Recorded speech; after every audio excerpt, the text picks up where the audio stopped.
Good morning.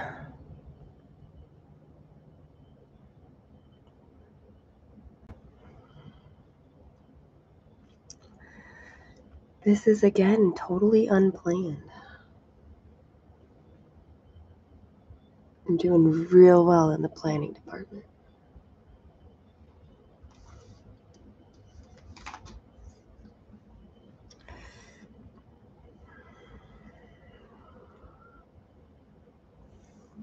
I just thought I'd see if anybody else needed to have some company this morning.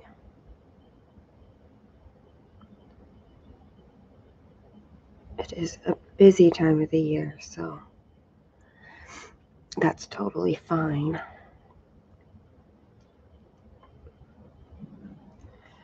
But I thought I'd see anyway. So,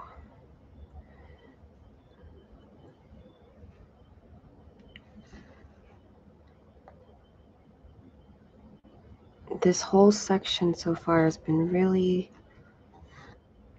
low in confetti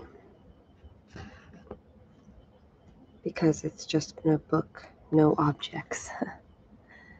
Hi, Silver Stitches. Good morning.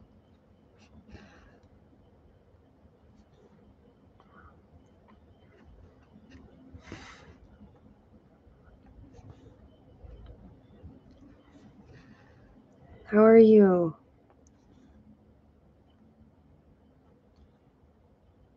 If I sound a little funny, I'm still kind of recovering from a cold, but it's mostly better. It's a lot better than it was last week.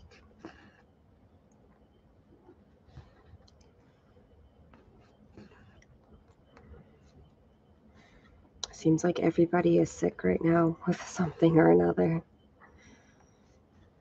Or has been sick, or probably is going to.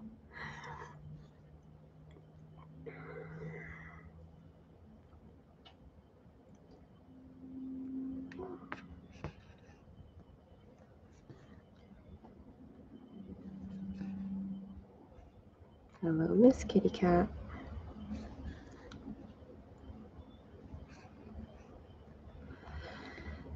Oh, yesterday was rainy all day long, from the time I woke up to the time I went to sleep. That's not my favorite weather. Just because it's so gray. And when I'm already struggling with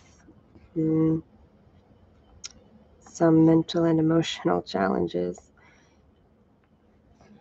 it really plummets me. You've got the bad cold now. See, I'm sorry.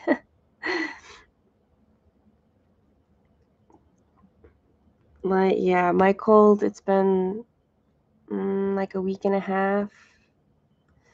It's not gone into my lungs though, so that's been good.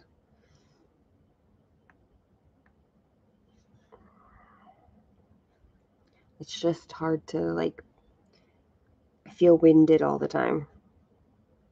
So the fatigue is definitely here, just not like I'm not coughing or anything like that.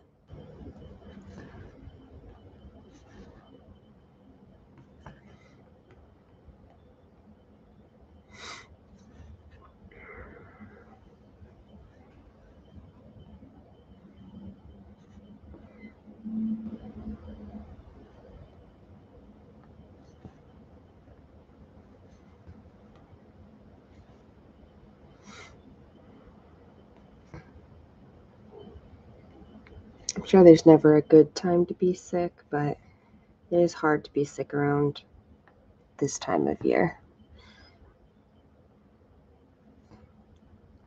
when it seems like there's always something that needs to be, like extra things that needs to be done.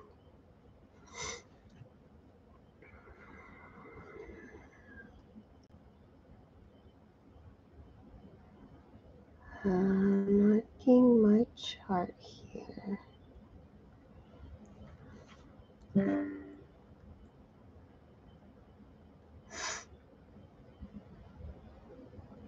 we go.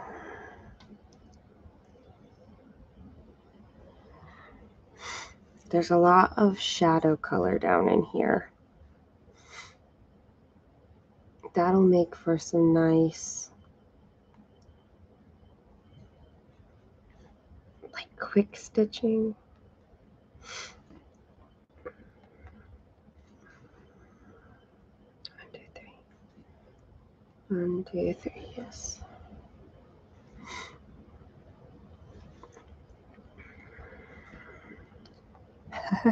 I have a cat who's trying to settle on my lap, but she's not too sure if this is what she wants to do.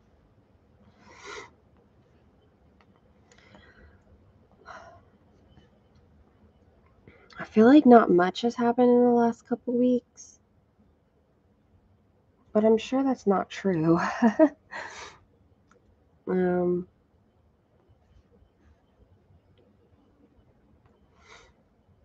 I mean, besides being sick with a cold and trying to recover.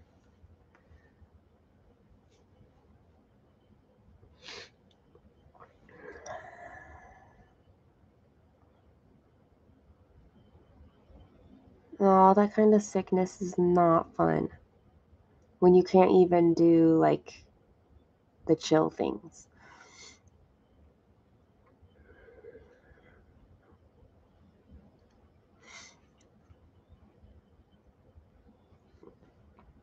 And sleep, losing sleep, that's... I'm sorry. Good morning, Peroska.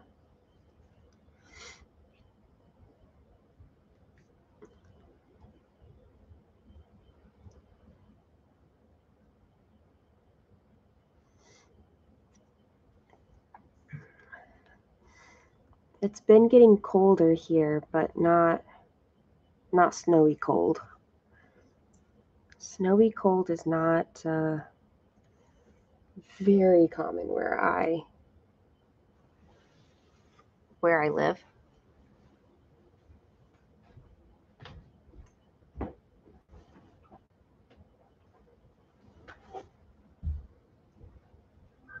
Which is okay.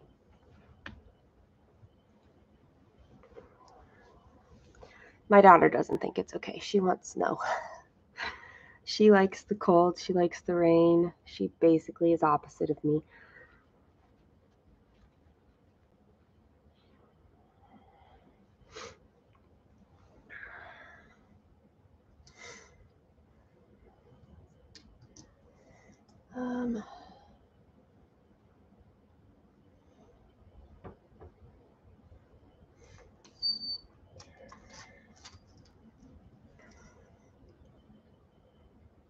And sometimes other parts of the state will get snow and it completely doesn't hit us at all.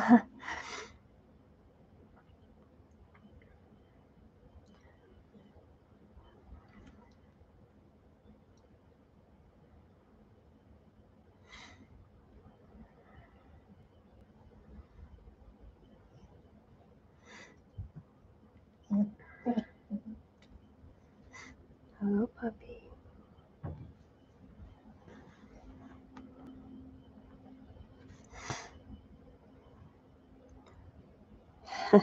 Spring is my favorite season because everything is growing, and then summer, I like summer too. Winter, I just always want to hibernate. I don't feel like the same person in the winter. Summer's tricky because of the mosquitoes. I get bitten by mosquitoes very easily.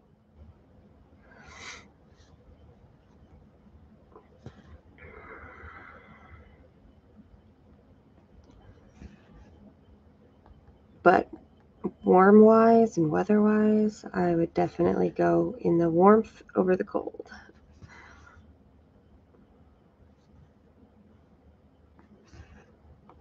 I do try to enjoy the seasons, though, because it's not much use, like, Living in misery.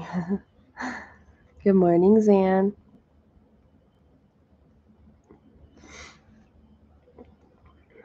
How's little baby doing recently? Probably not so little anymore, but babies grow so fast.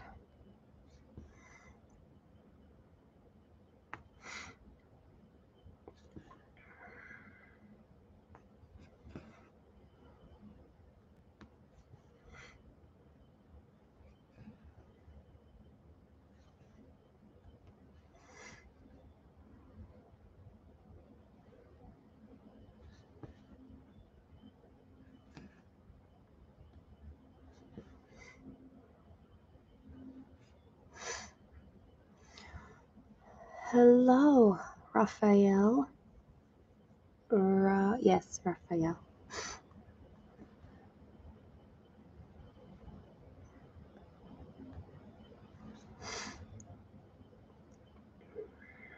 Brazil. Oh no, Zan, I'm sorry. I hope that she recovers and doesn't have like those long complications. I know that's really rough for babies. Hi, energy lady. Good morning.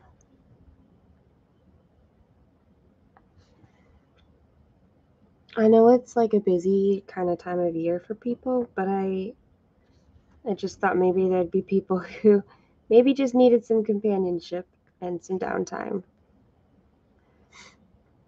for just a little bit. So I came on.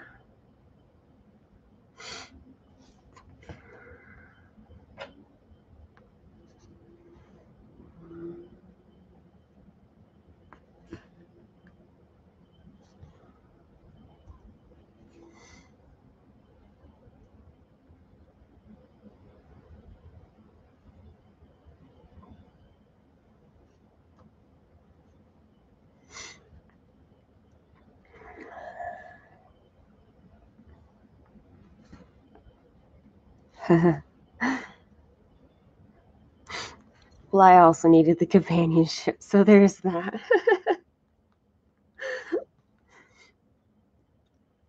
It's been a really rough emotional time lately. So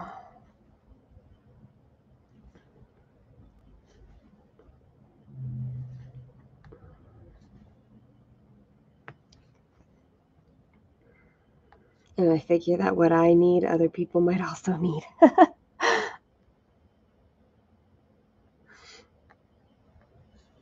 Like, I can't be alone in the world. So, this book has stitched up so fast. I mean, it's the same number of stitches no matter what section, but there's so little confetti that it literally has been pretty fast. And I like that I can, like, it says traveling. I'm pretty certain. Actually, I haven't looked up.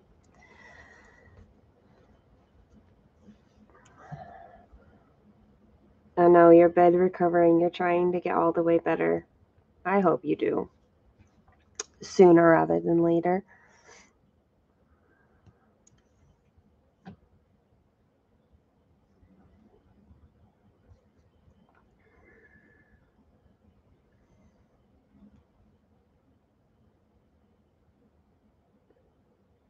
What's your new start, Paroska? I've probably, if you've posted it, I've probably seen it. But, um,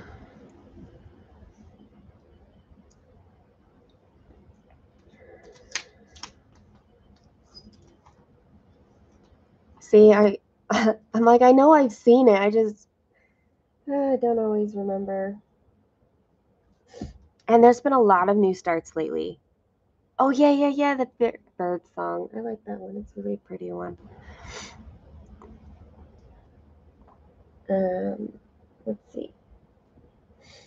Treasure Hunt bookshelf titles. third shelf. The traveling teacup. That's what this is going to say. The traveling teacup.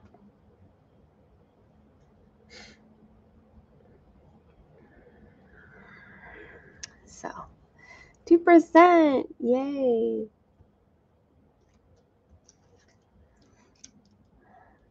That feels good for a new start.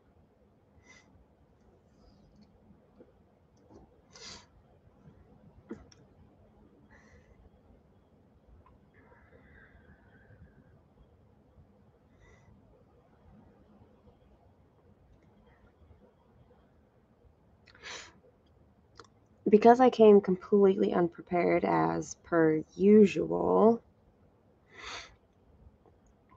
I don't really have anything to talk about. I had my first chorale performance. There's 2 that I play for. I accompany the chorale. They have 3 performances, but one of them is like all their a cappella songs, and so I'm not involved in that one. But we had our first one last Sunday, and overall it went really well. It had its challenges and difficulties. My daughter is turning my pages, and there was one time that she turned it like an entire line too soon, and that was special.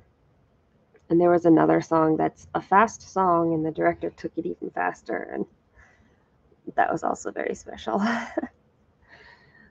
But we have another performance on Sunday. Good morning, Chrissy. Eventually you'll get to like the non-sky parts with all the flowers and stuff. So that's nice.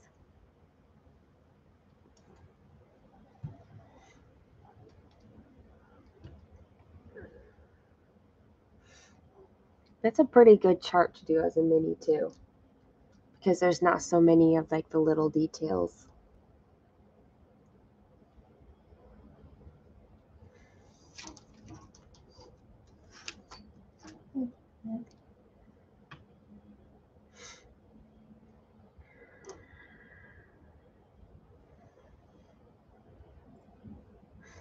Once you reach any of the detail, like the flowers, then you could alternate between like flower and sky for some variety.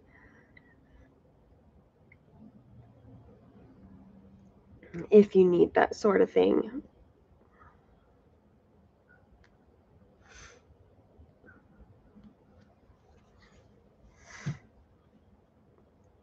I'll pretty much talk about anything if anybody has any questions or topics.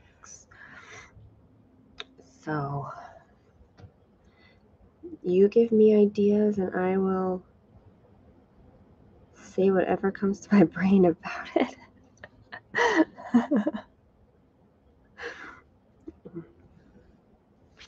It means this could get interesting. You're waiting for your Birds and Blooms material pack? Yeah, those things can take a long time. Not that, we lack for stitching in that waiting period, but... Hi, Erla. Hi. What is my recently read book? Okay. I can tell you one that I just finished. I actually just finished it this morning.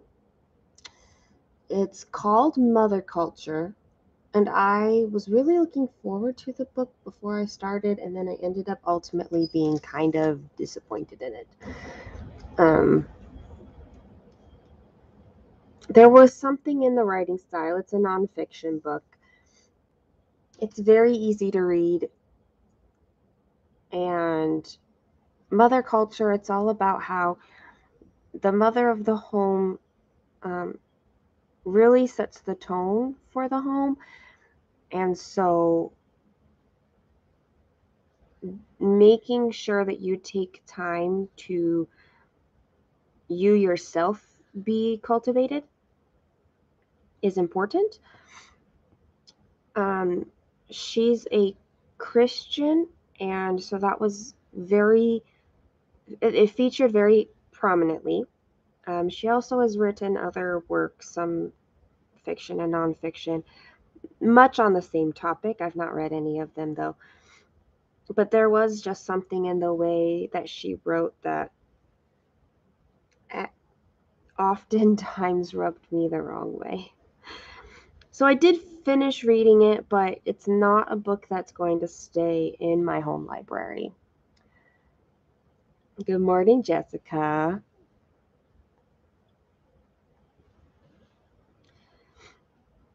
A book that I'm currently reading, I read it before I go to bed, is my fiction book. It's called The Wind in the Willows. I've never read it before, and so I'm finally reading it, and I'm really, really, really enjoying it. I know a lot of people are like, it's not a kid's book, and I think they're just talking about kind of the richness of the language, but I think you'd be surprised at what kids would like, but I'm really enjoying it for sure.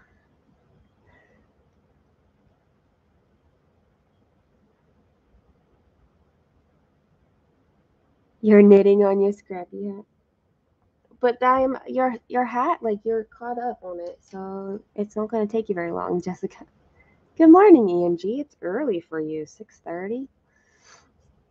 Pearlska, I know it really.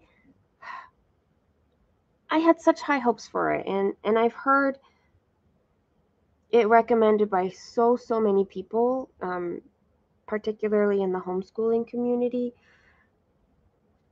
And there really were aspects that I liked, but then there were others that it just came off like very, very judgmental of just very judgmental, I think is really what it was. And yeah, which is unfortunate. I don't like talking bad about anything really. Um, and so it's sometimes hard to talk about the books or things, movies that just kind of fell flat for me.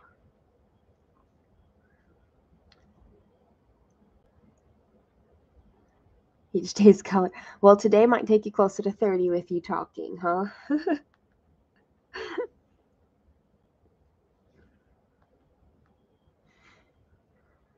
I have this yarn to make more socks, but I have not yet mastered sock sizing, and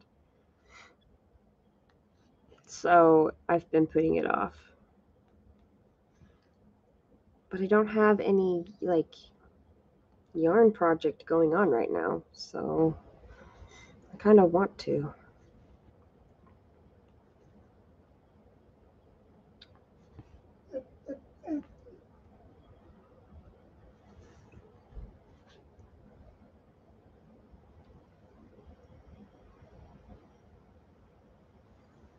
Good morning, Jen. How are you?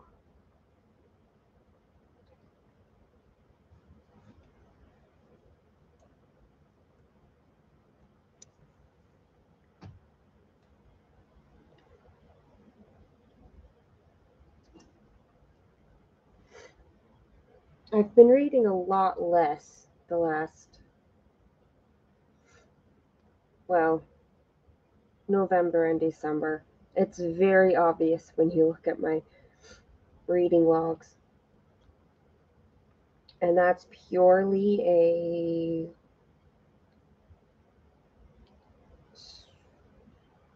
stress response. My brain can't, like, it comprehends less.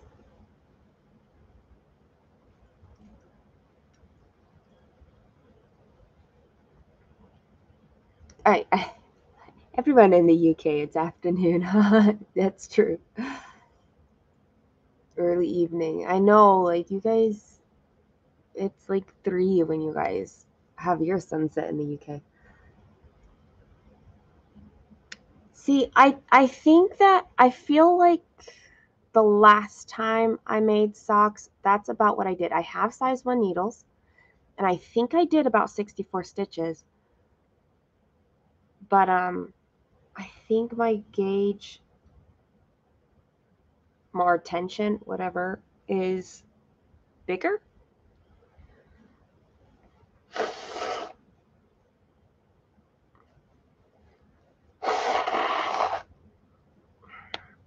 Oh man, that's cold. Good morning, Nicole. The semester is coming to a close. Do you have like another? Oh, it's the 16th. So is this the end of it? I know a lot of college kids are coming back or coming home now. I don't think I have size 0 needles. But I'm pretty certain I have size 1. I'm pretty certain that's the one that I have. I'm going to have to look again. Like, what did I buy? What? I don't know.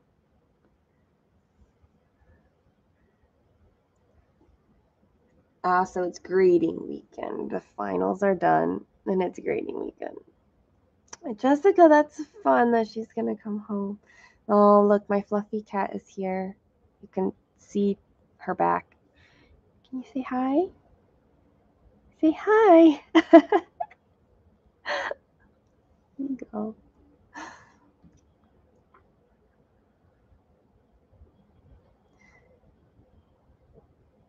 I like knitting and crocheting, so I really wouldn't. And I like them for different things, and I like them at different times. My daughter really, she's been crocheting a lot lately.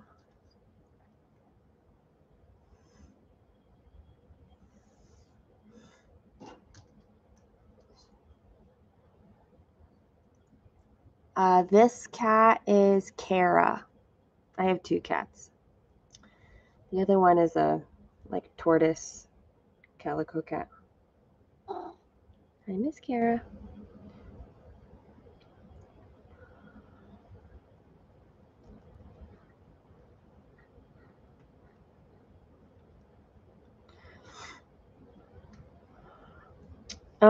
I have really long circulars. And last time the last 2 times I made socks, I've only made 3 pairs of socks, and it's gotten better each time. So there is that. But the last 2 times I made them like both at the same time. What's it? Yeah, magic loop. Magic loop is where you start from the toe, right? I always get that confused because there's something similar in crochet.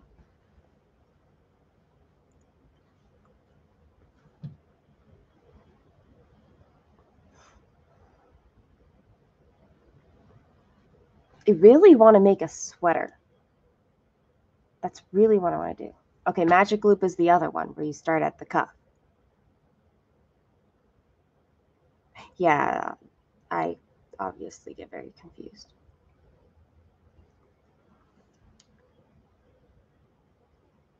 Oh, magic loop is the name. Okay. Mm-hmm. Yeah, see, I obviously don't know my knitting terminology. I know what a knit is and a purl.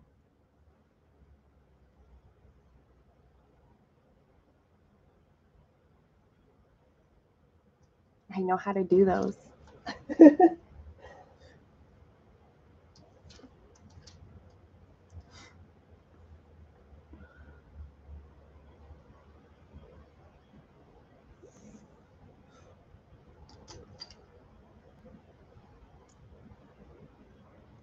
Yeah, 50 is very different from my 3 that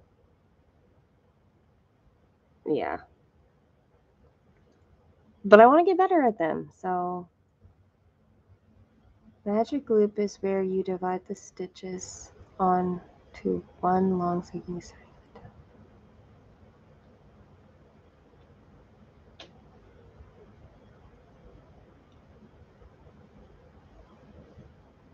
Gotcha. I follow patterns really well, so I just do what the pattern tells me. And if I don't understand it, I look it up and then I do that thing.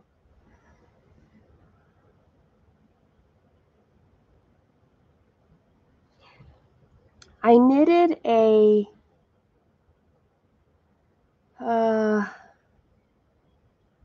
cowl, I think.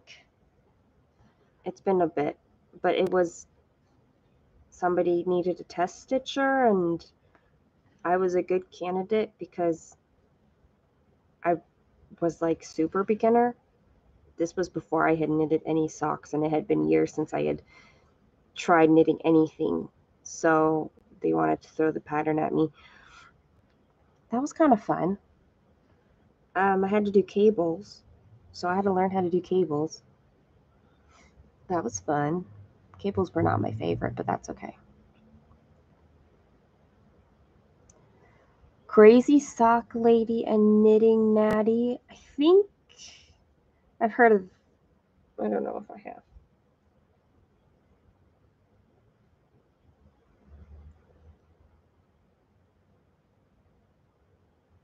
I figure with socks that like 8 and 9-year-olds knew how to do it. So a 35-year-old should know how to do it. I should be able to do it. Okay. I need to write these down in the note.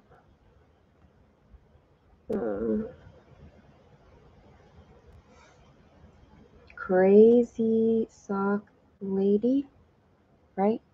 Yes, and Knitting Natty. Somebody else recommended another person, and I have that written down somewhere, but I can't remember who it is.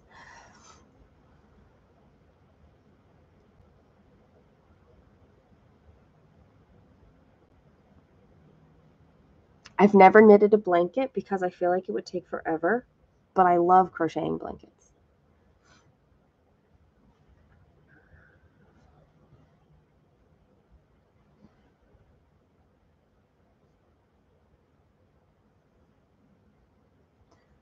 You have no desire to knit socks. I feel like sometimes you just have like those weird, I want to do this thing kind of, right? I really want to make a Weasley sweater. Like, I really, really want to make a Weasley sweater. I've never, ever made a sweater or garment like that for knitting. But I have a pattern saved of a Weasley sweater. And I really want to do it. Good morning, Sonia.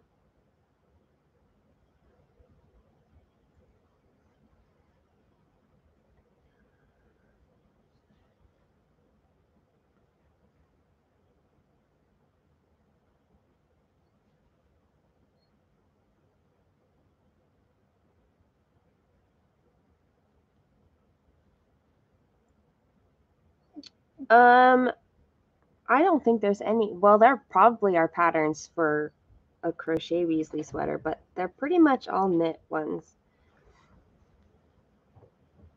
And I know that there's different patterns depending on how you want to do the letter on it. Like there's different ways to construct that part of it.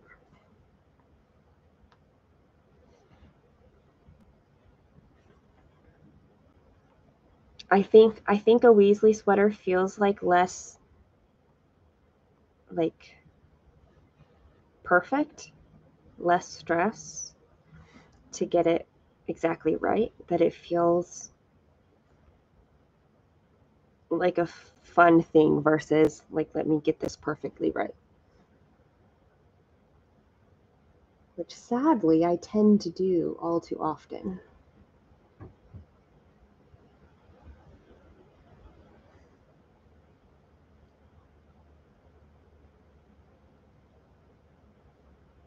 Oh yeah, I mean the ones that she makes. All her kids, and then Harry gets it.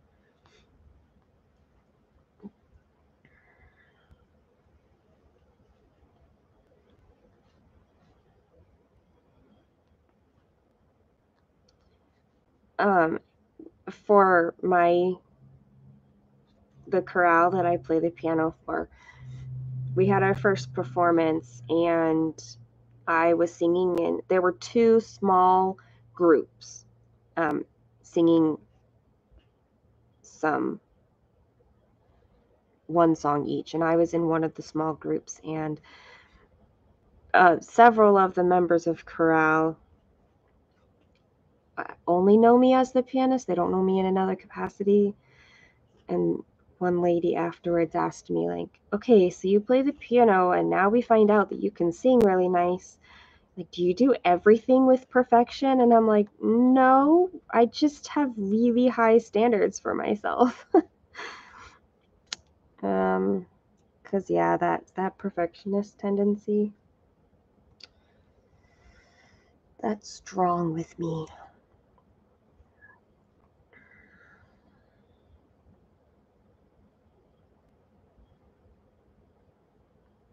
I like to think of myself as a recovering perfectionist, trying to let go of some of that, like, constant expectation, self expectation. It is self expectation, but it is born from external sources in part.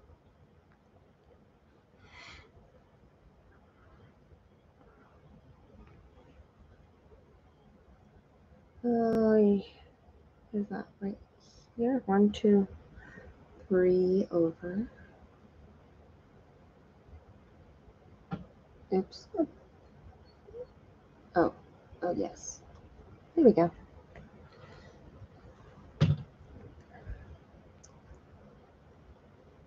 It is stressful.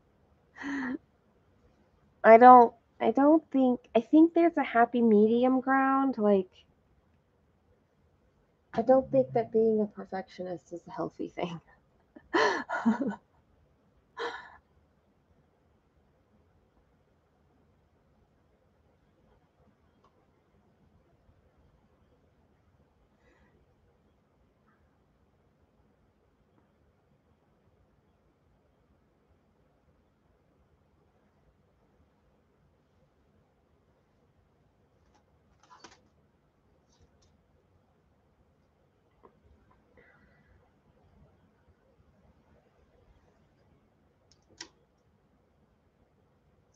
And there's plenty of ways in which I'm not.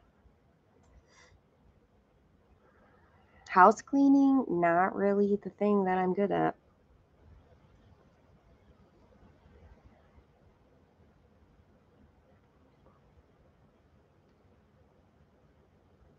I guess I just like expect my best to be something that is what I'm always doing.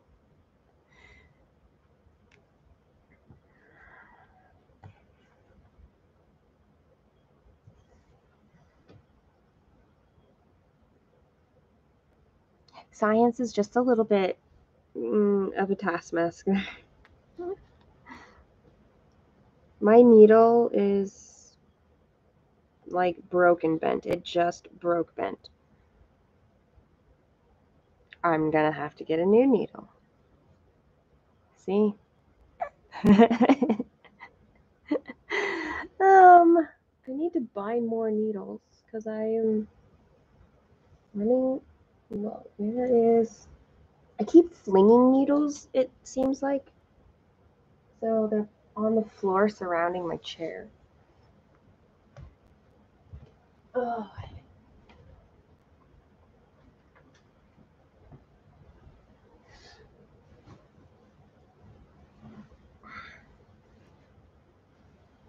All right, new needle.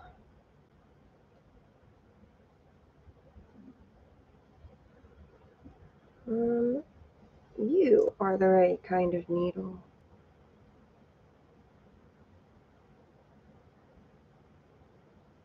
Oh, I'm down to like 2 of the right kind of needles, so I'm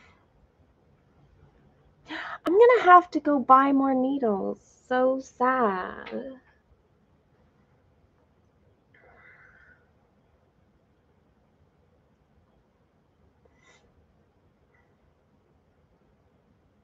Sounds like the perfect time for an 1, 2, 3 stitch order. Oh, I do not like the eye of this needle. It is not my normal needle. This is not a bowhin. Yep, nope, that's not happening.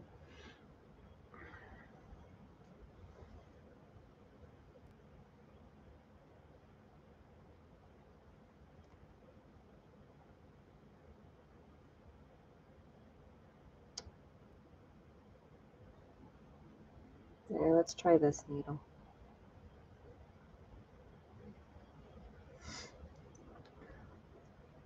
Humans are imperfect, and that kind of is what makes us perfect. That's my opinion.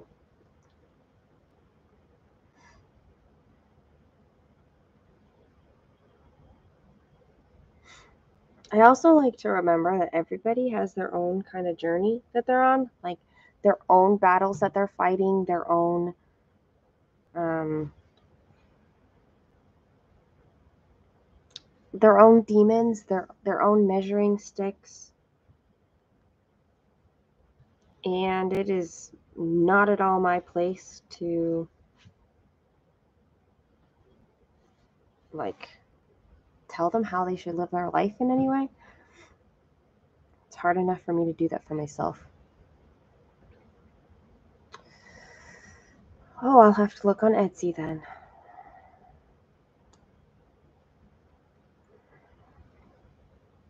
Because, yeah, I need. The last time I got needles, it was like a set of 25.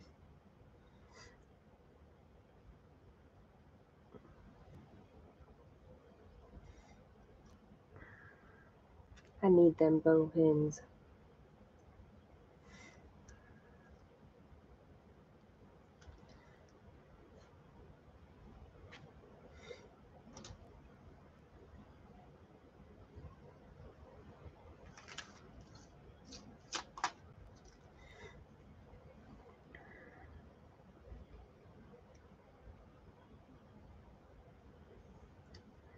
Yep, at the rate that I'm going through needles lately, I need them in bulk.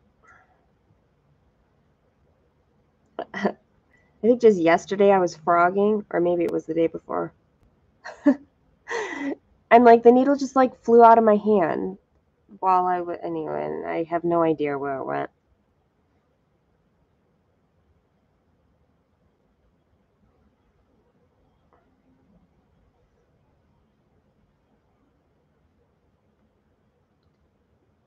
I didn't think that I was being that aggressive with frogging, but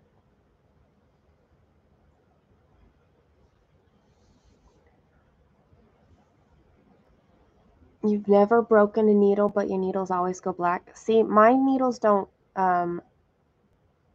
tarnish. It is bad to frog with your needle. I just don't. It puts too much strain on your needle. But I'm lazy. My needles don't blacken though. I think that has something to do with the way that your hand oils or pH or something is reacting with. I'm not a science person. Um, with the metal, I think.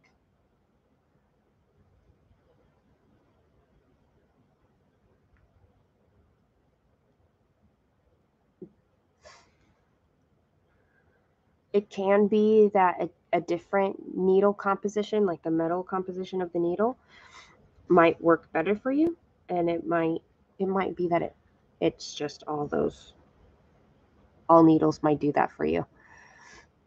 Okay, Silver Stitches, I kind of want to know which Mirabilias you ordered. Oh, I really like the new one. I can't remember its name, but I do really like the new one. Nightingale, that one.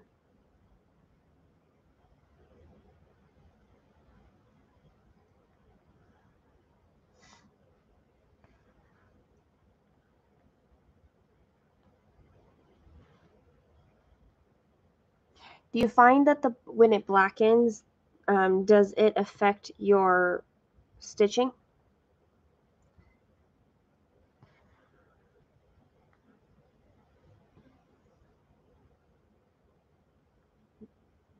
Princess Eliana and the Dressmaker's Daughter. Ooh, I've seen some other people working on the Dressmaker's Daughter recently.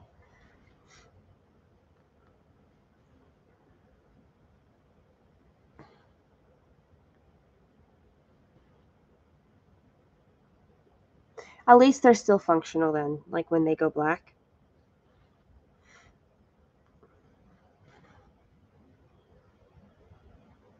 That's nice.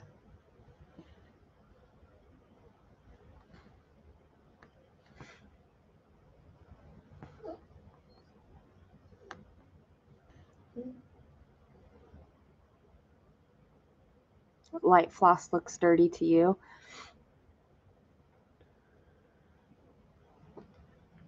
Light floss in general kind of do that.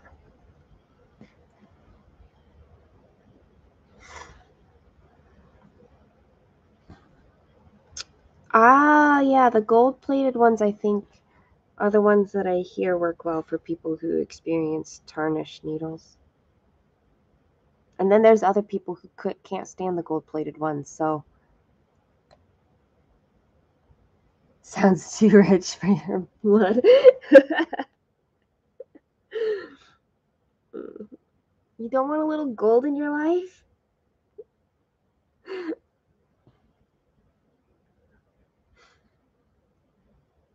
And you can say your needles are sparkled.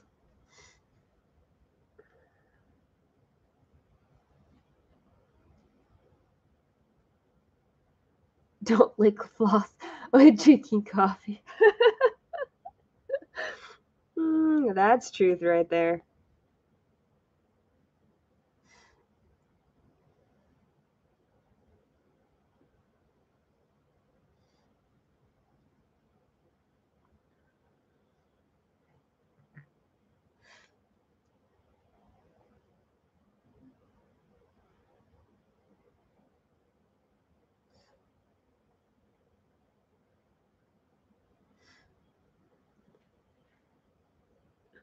Oh man.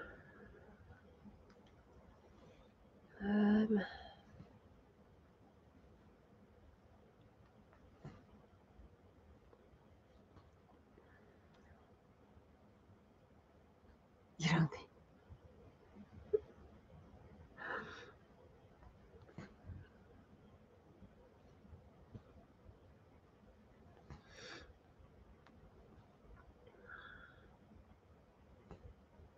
Maybe it's one of those things like you don't know that you have a muscle until it's sore. So maybe you don't know if you're doing something until like it's pointed out to you or until there's a problem.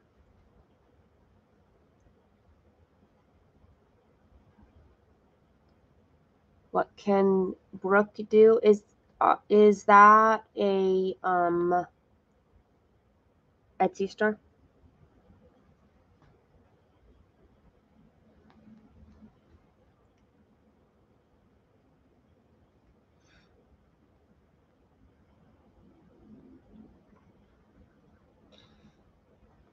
I'd really like another needle threader.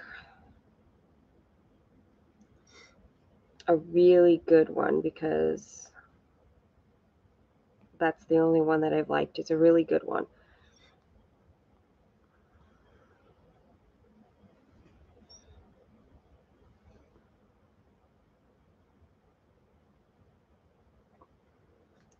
Okay, let me write that one down.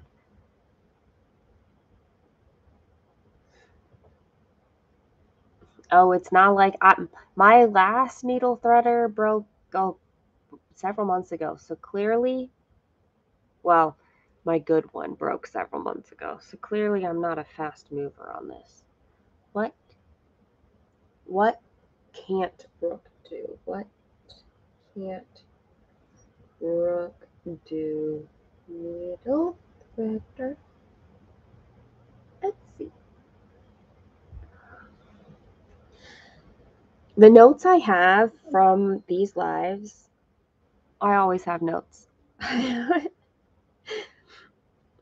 With either like movie well, I guess I don't know that I've had movie suggestions, but like game suggestions when we had that game conversation.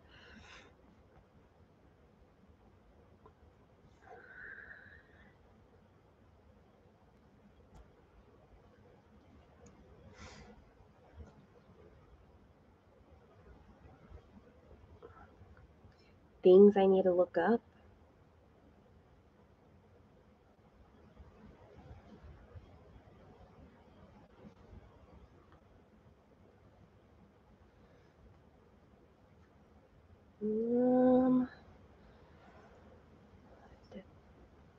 Oh, did I do that one? Yes.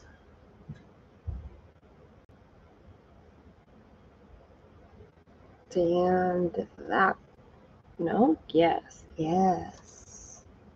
Okay.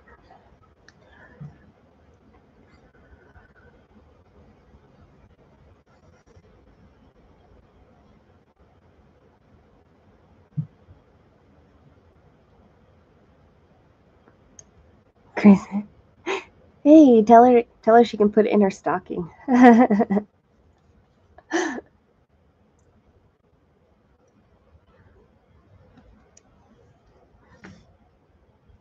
Alara's been sick too. So lots of sick people.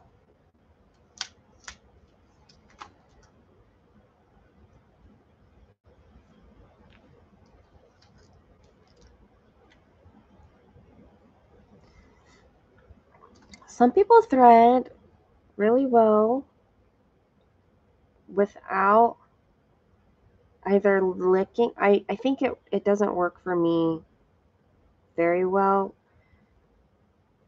Like the people who can like shove it between their fingers and then shove it through. It doesn't often work for me. It actually did that time. No, it didn't. It only grabbed one of them because I used 2 strands.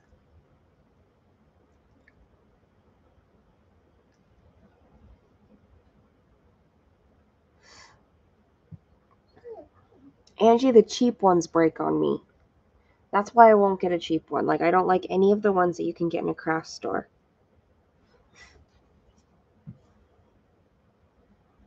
My favorite one was like a resin handle and a higher quality metal piece. And I really liked that. Until I broke it, but it took like 4 years for it to break. So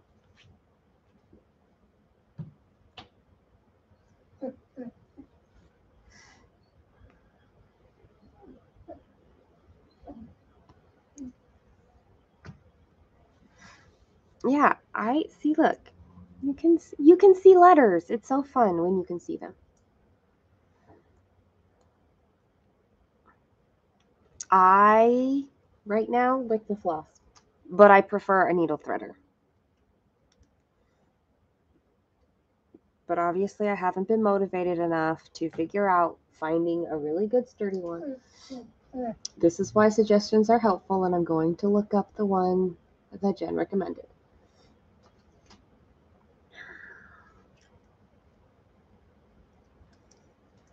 Because that's one less barrier.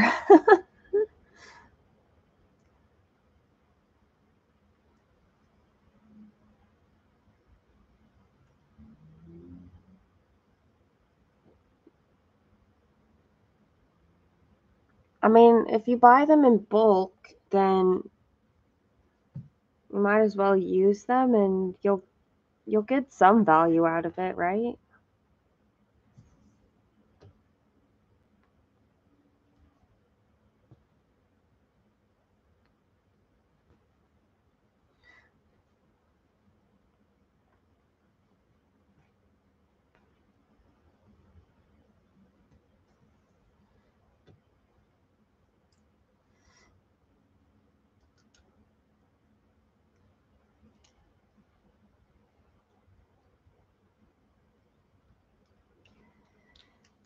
Yeah, I know. A needle threader is the one that I'm gonna have to get online. Like the store ones. I have a Michael's. It's further out. Joann's is also further out. Hobby Lobby's the closest one to me. But all they carry are like those cheaper ones. Or the ones that don't even fit your tiny, like they fit your needles if you have, I don't know what size needles they are, but the ones that you use for like 14 count or 11 count. Um, but they don't fit my 28 needles. The size 28. Mm.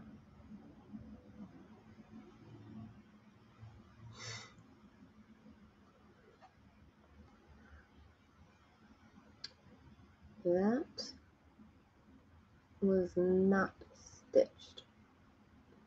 Frog that.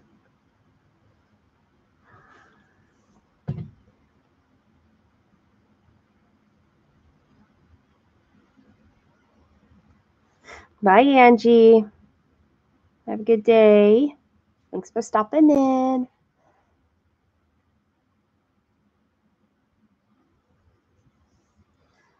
And Jessica's over there taking a nap.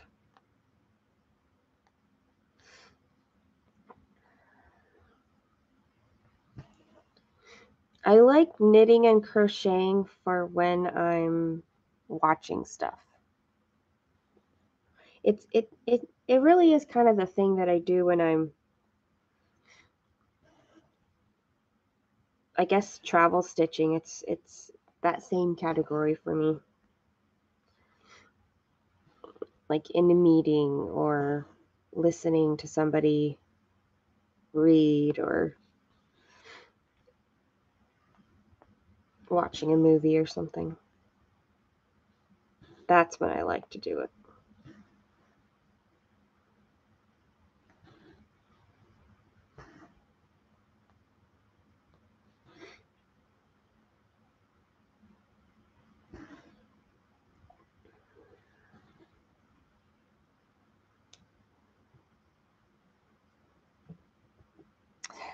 The really good needle threader that I have had was from Haid. It was from there. I got it in my material pack that I got from them, and it lasted like 4 years before it broke. I loved that thing. Oh, I just stitched where I didn't need to stitch.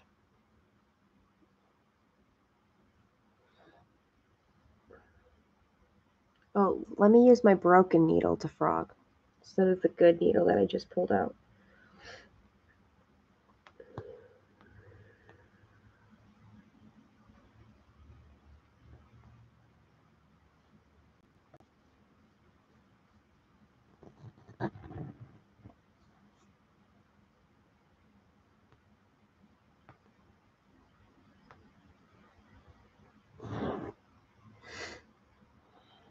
There we go. I don't have a snag nabbit yet, but it's on my list to eventually get.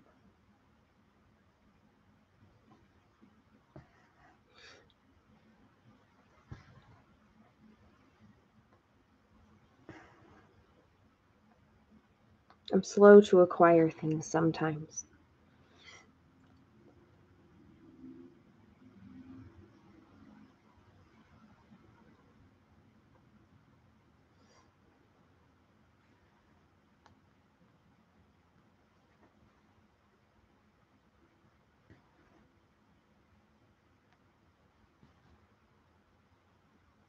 How do you get the snag nabbits in bulk? On Etsy too?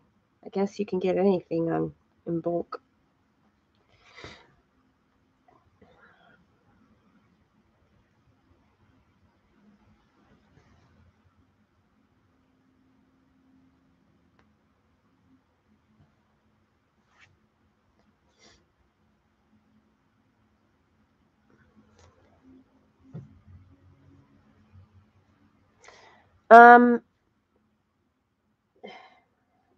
I'll show you a picture of the snag nabbit.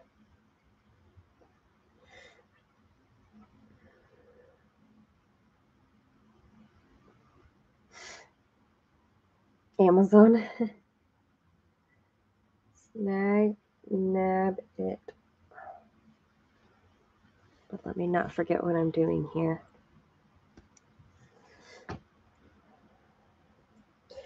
It's kind of like a longish kind of a needle with like a I don't want to say it's like a fuzzy ending. Oh my gosh, what are my words? But like it grips. Oh, grippy, that's it. It has like a grippy end that will snag your loose threads and things like that and pull them through to the underside. And I know pictures aren't really going to help because you can't really see. And it's really not. But like down here is kind of a pointy end and up here it's textured. Grooved. Yeah, textured. See, I came up with that word too. Okay, good. Grooved and textured. And so if you have like little threads hanging up, it works with knit clothes too. Like if you have a snag with your knit clothing and you kind of use it like a needle where you like basically pull it through your fabric and it grips the loose thread. I know an awful lot about it for not owning one.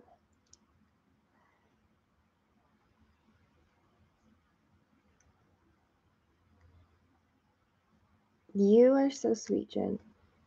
Look, if I don't do that now, I'm not going to remember to do that.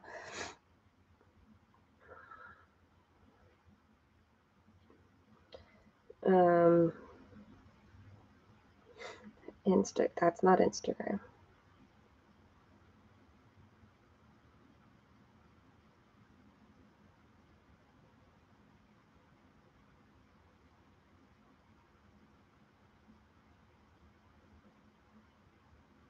The danger with opening up Instagram is that you then see the stories.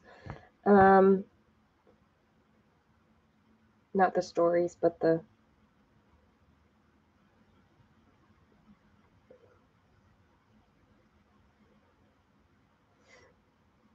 Okay.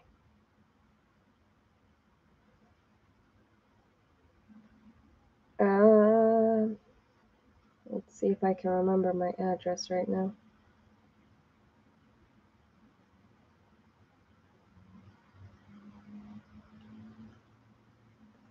There we go. Otherwise, I was going to not remember to do that.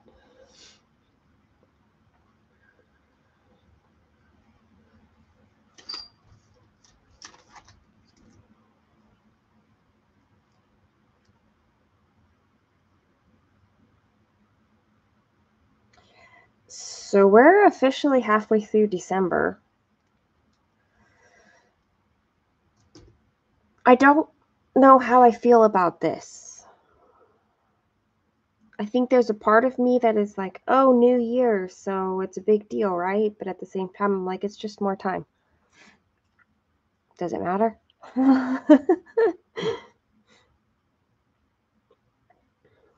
Like, time passes no matter what. Hi, Lori. Oh, thank you. I'm just 600 stitches at a minimum every day.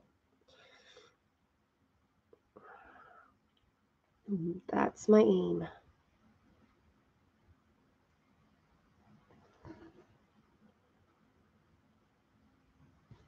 And I try not to think about how much 600 stitches on a smaller project would be. You're gonna send me like a whole little package here, Jen. The Peacemaker needles, they're the ones that you said had like the smaller Like they're shorter ones, right? Yeah, it was yesterday when I realized, like, the 15th. What? How is it that already?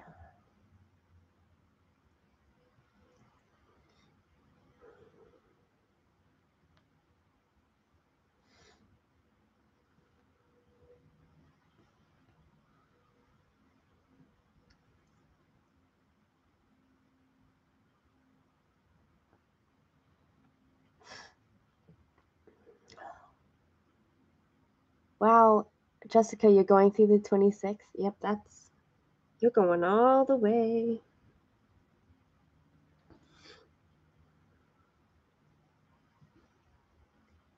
Good morning, Michelle. Lori, I completely agree. It is a great way to be in the moment. And there is a quote that I saw and saved, and now I can't remember where I saved it to. Is it a screenshot?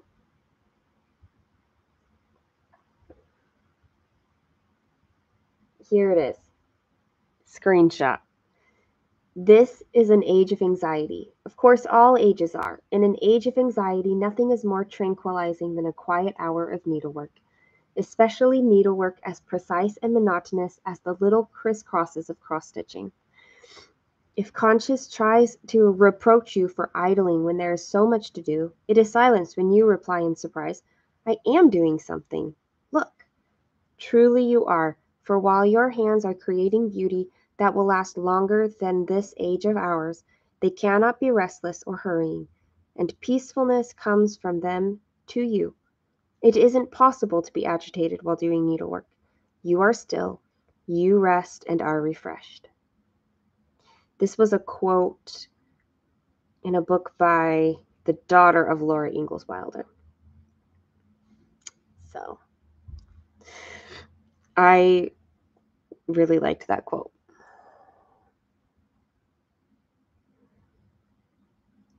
I've never tried a friction pen, Jen. Alara says I need to try one.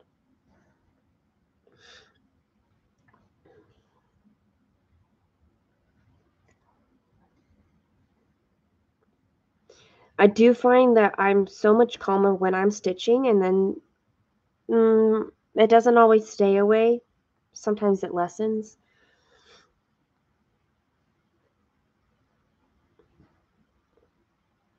But sometimes it's so needed. You'll add it to my cart. No, Jen. That's so nice of you.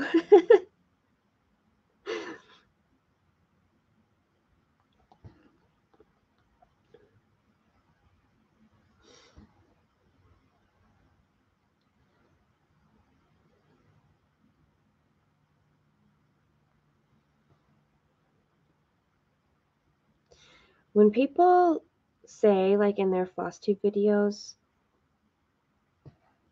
that they feel guilty for stitching as much as they did, I think it's worth taking a look at why they feel guilty and if that guilt is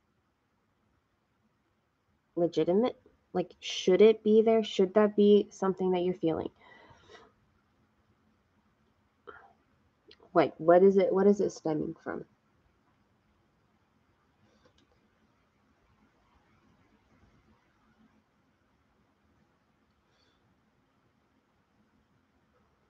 Or is it okay?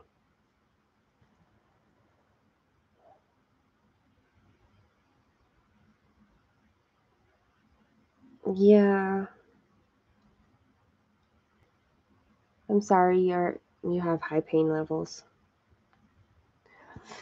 Especially if it's super constant.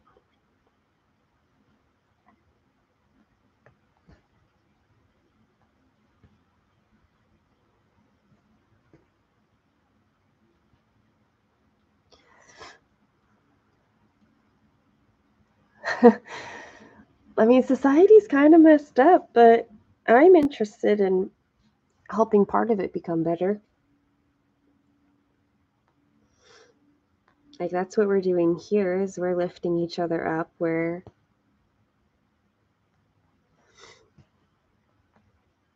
helping to, I don't know, we're making connections. Good connections. Needed connections. That stitch was not a good stitch.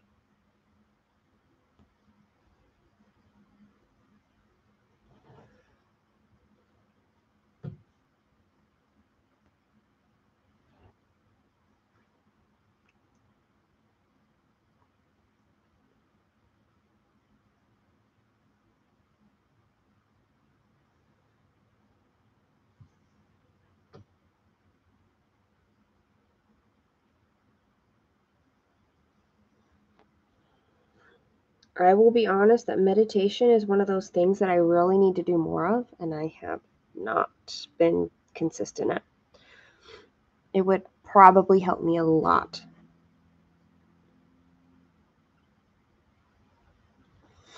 That and doing yoga, like the meditative kind of yoga, gentle yoga more than like, well,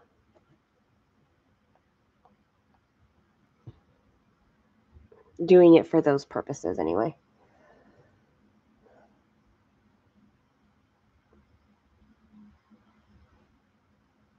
Truth, Jen. Truth.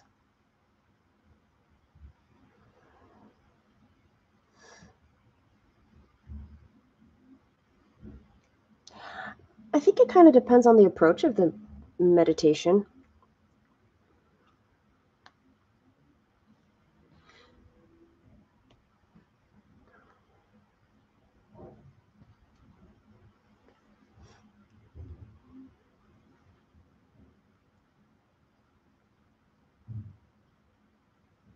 It's a very good way of putting it, Susie. Like, I think that sometimes we don't even know what it is that we need until all of a sudden we have experienced it.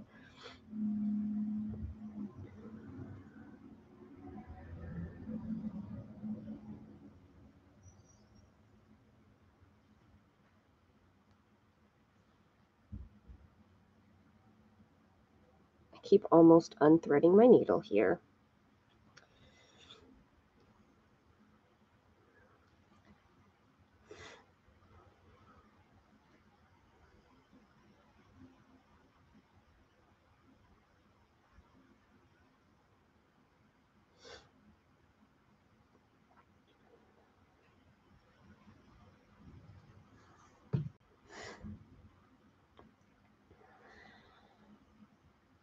That's a long time to be up, Laurie.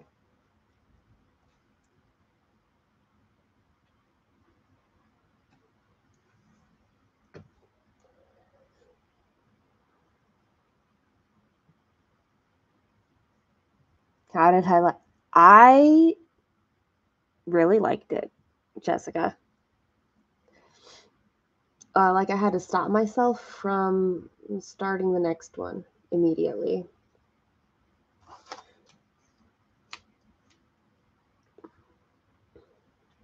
I even finished it as the directions suggested, or like just to make sure that I fully finished that thing. And then I kid you not, the very next day, Vanna Pfeiffer posted a tutorial about finishing perforated paper ornaments. And I liked that a lot better.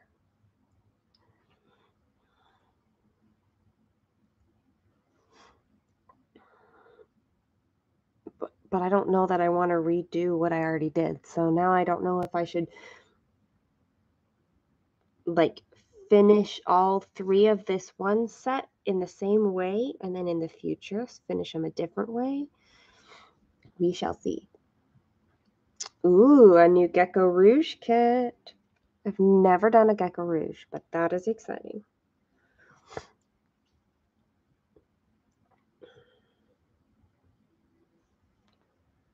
It was really nice to stitch up the Mill Hill. It Went pretty fast. The beading was I love beading. And so I really liked doing that. The beard was super fun.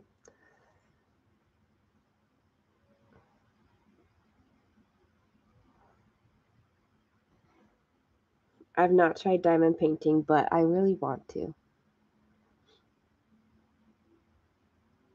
Oh, I love that comment, Susie. Of your daughter.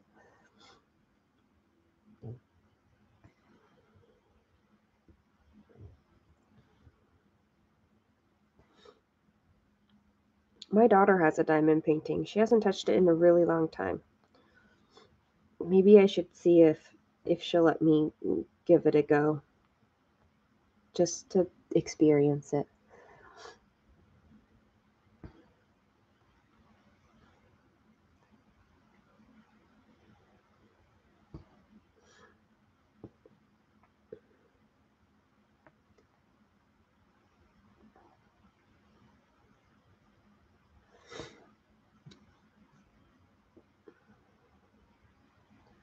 I think the problem is that like I want to do really big diamond painty things. Like I want all the details still.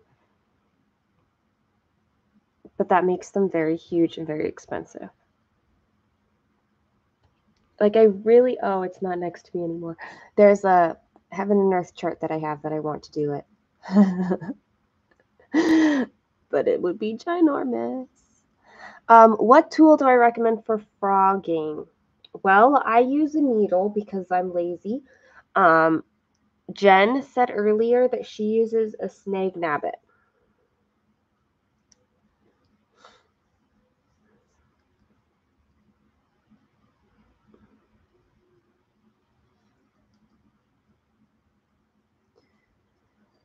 See, I don't know Gecko Rouge kits well enough to know what either of those are. Wednesday by Medusa, Doll Maker, and Woodland Warrior.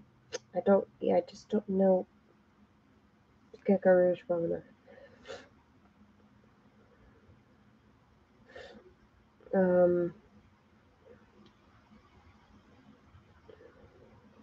Gecko Rouge, Wednesday, Medusa, Doll Maker.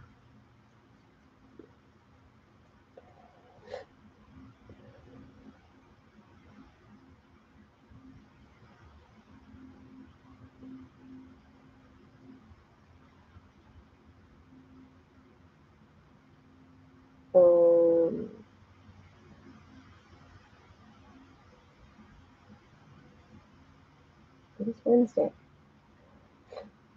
It's showing me all of the ones by Medusa, but where's Wednesday?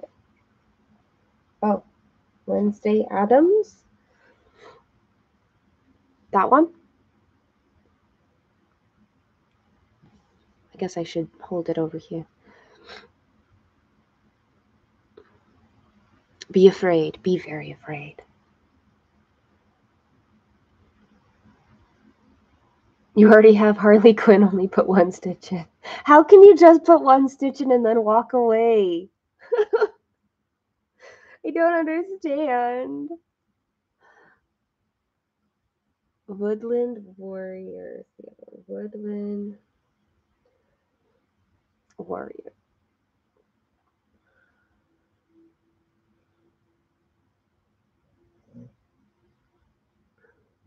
By Tanya Bond. Is this the Woodland Warrior one?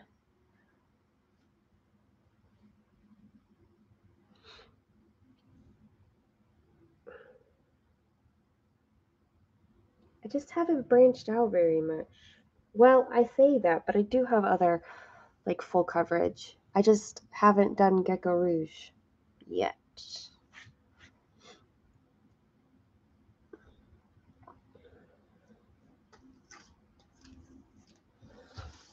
It's not like I need more.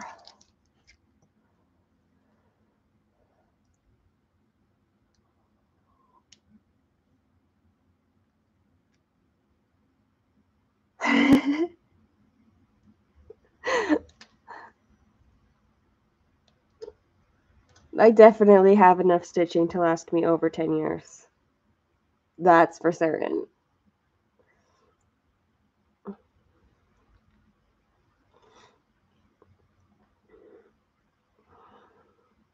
And I don't really mind.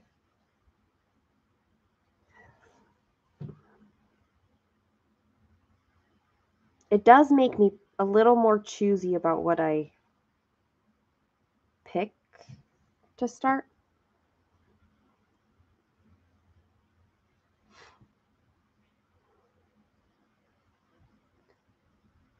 And Jen, you're stocking up. That's funny.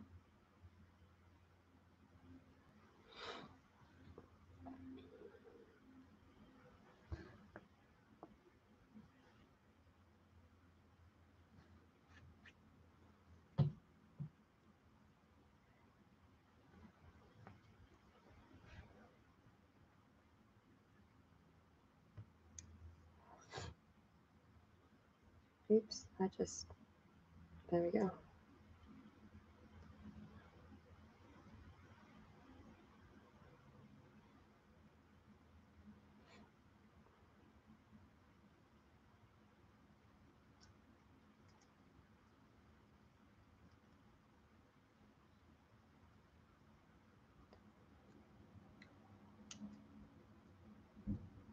You're just ensuring your longevity.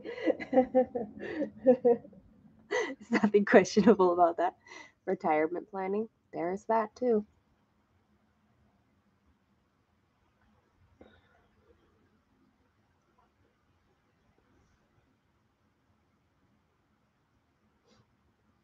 There's a part of me that looks at my stitching as more than, like, it's not just a hobby and it's not just a therapy. It is both of those things, but it's also more than that. And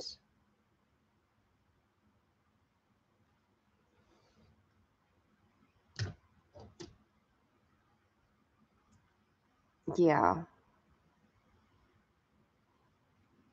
Yeah, it's like it's just, you cook, you clean, you stitch. Actually, that's definitely the wrong hierarchy. I stitch, I cook, and I clean. That's probably better.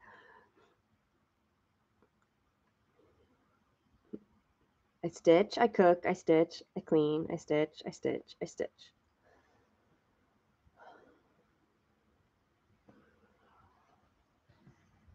Oh, this is like one of my favorite colors, and there's one stitch, and like one. That's not fair.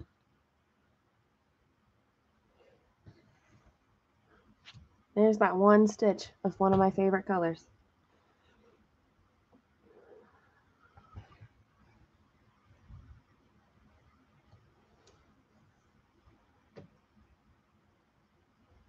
I stitch, therefore I am. Amen. Oh, that is so sad, Jen. I'm sorry. There really is a lot to be said for staying active, for like still doing the things that you're to keep your brain going as long as possible.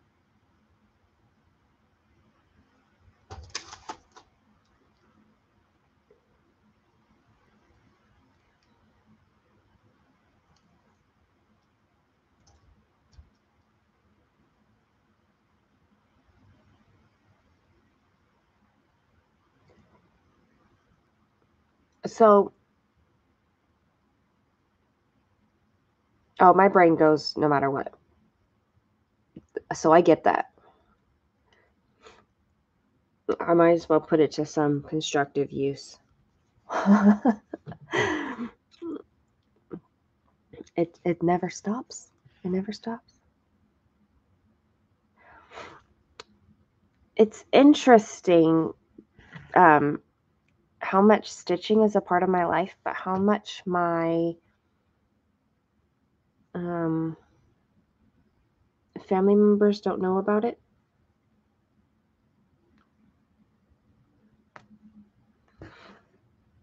That is by my personal choice, but something that really has struck me the last couple days. Well, months, really. Last couple months.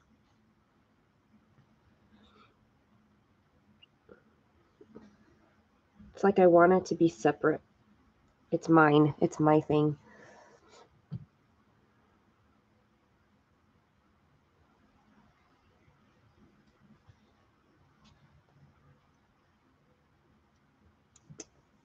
I'm never, nope. At this point, it doesn't bother me. It's just this part. I'm never going to fix that tension. I can never remember what I need to.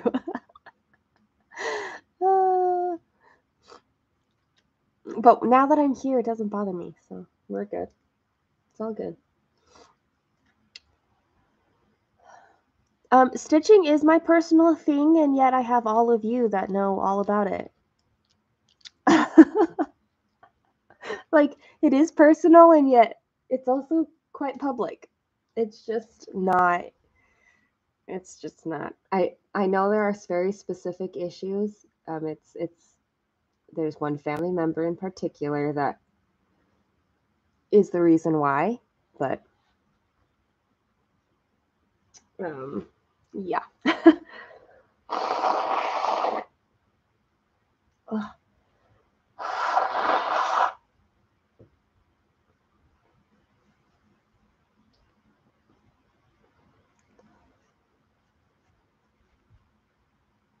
Susie, I don't sweat, so there's a problem in that other direction when you don't sweat.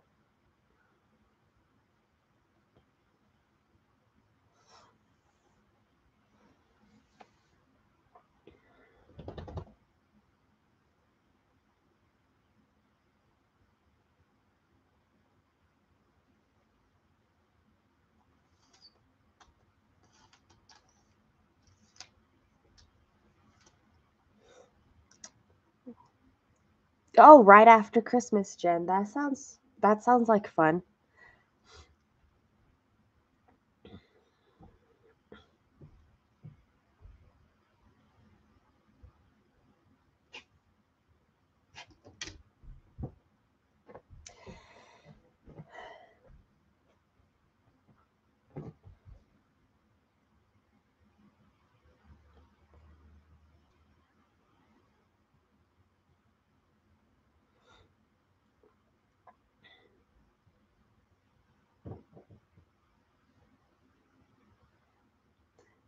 They think it's a lovely hobby. There are worse things you could be doing.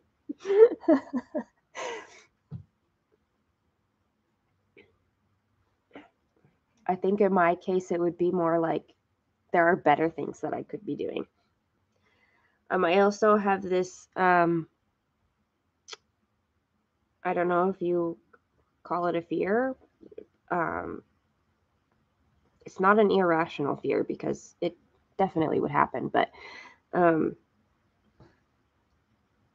my community would try to be taken advantage of for their own purposes. I say they, there's just this one person, for her own purposes. And I'm not willing to do that. And I think that's why I stay so quiet about it, is because like I don't think they know that I have this channel.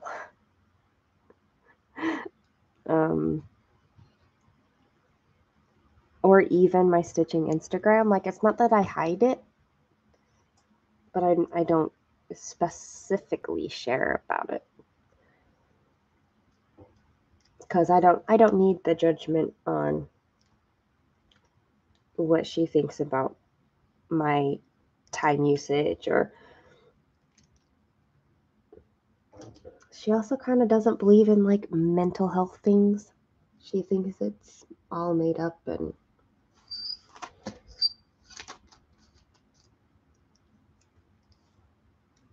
yeah, there's problems there. So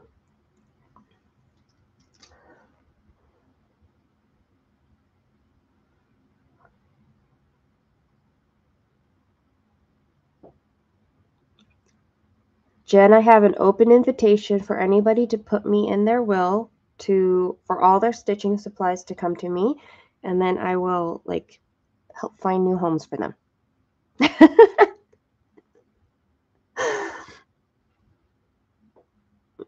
That way there doesn't have to be a worry.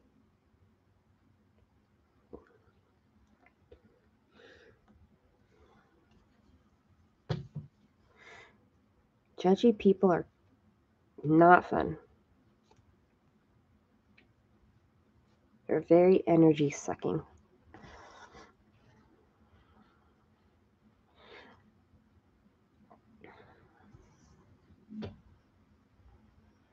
I think it gives peace of mind to know that your stitching things are going to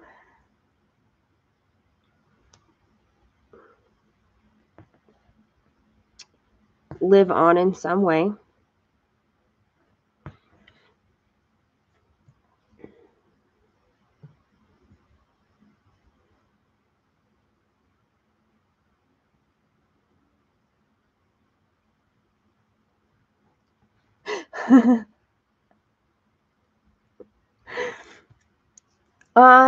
Probably because it's your profession. She probably wouldn't so much think that it's useless.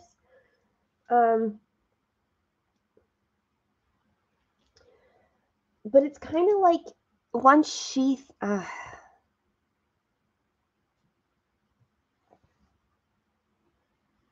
professor.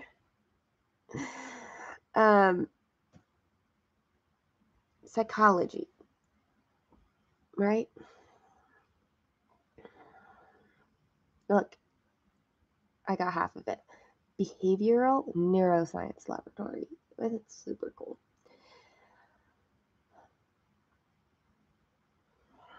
It's more like she thinks that a lot of the current trend to, like, we use phrases like find yourself or being on a journey and healing and things like that. And she thinks it's a lot of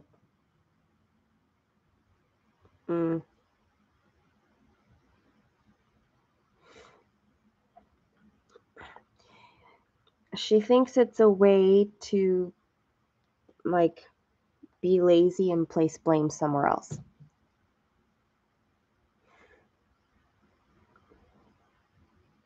That there's nothing to find because you're always yourself. That was very, very offensive to me, actually. Like, when she said it, like, I burst into tears because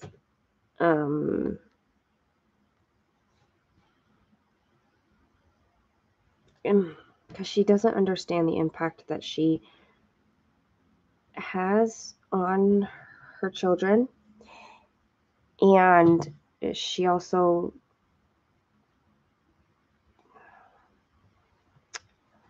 doesn't believe that I have a reason for getting a divorce.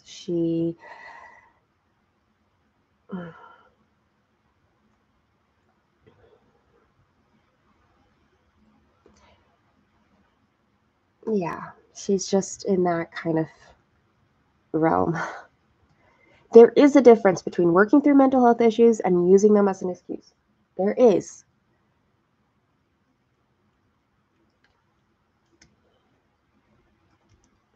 And just because you think that they're not in existence doesn't mean that they're not in existence.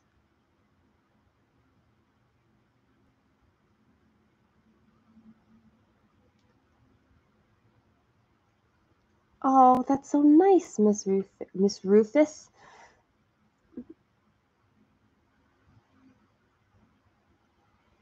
I love it when people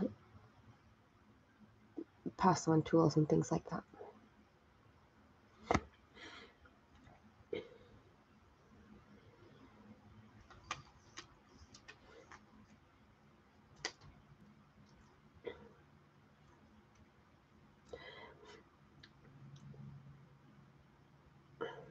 I think that you can tell when people are just using something as an excuse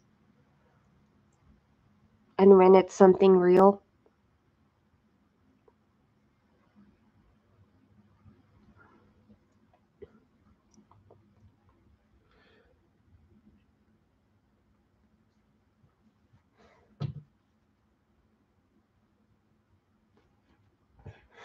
I think there's also a large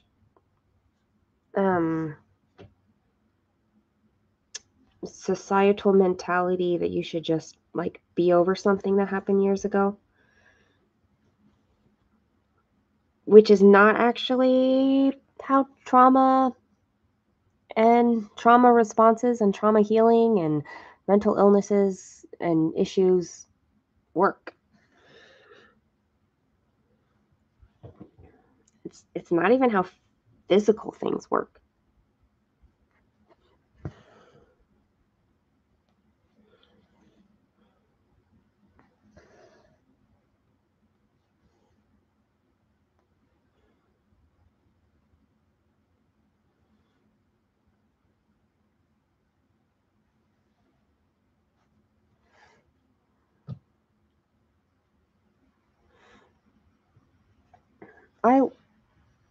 One thing that I really, really liked about The Body Keeps the Score, that book, is that he brought in the science behind the things. I'm sure I didn't understand all of it, and it's definitely a book that I will be rereading. But I like knowing those things. Like, it's really cool to me.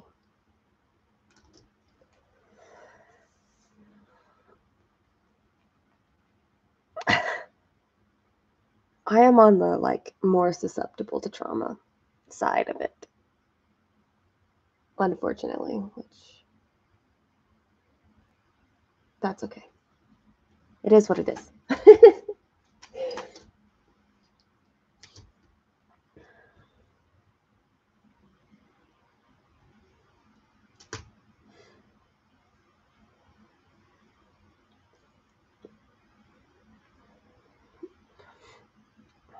Any brain science-y thing, Jen, I'll totally come to you. Because I do think it's really cool to know, like, I think it helps kind of to legitimize what it is that I experience. And not that I'm trying to, I legitimize it to myself, not necessarily to anybody else, but it just helps me know that, like, I'm not just crazy. Like, I'm, I'm not lazy. I'm not making it up. Like, I'm actually really and truly struggling with certain things. And it's a very real thing. That is like such a poor way of saying it, but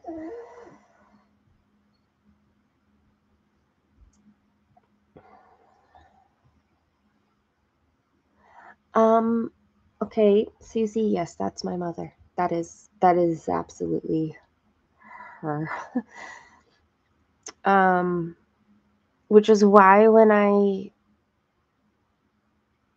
yeah, yeah.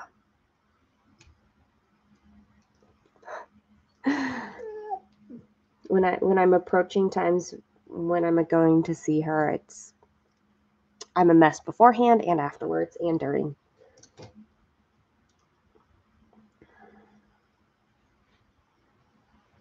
I really love to hear when parents are wonderful.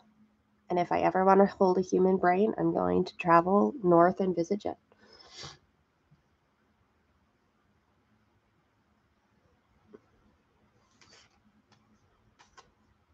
I could totally tell my daughter it's a homeschooling opportunity. We're going to go hold a brain. She would probably not love me for that.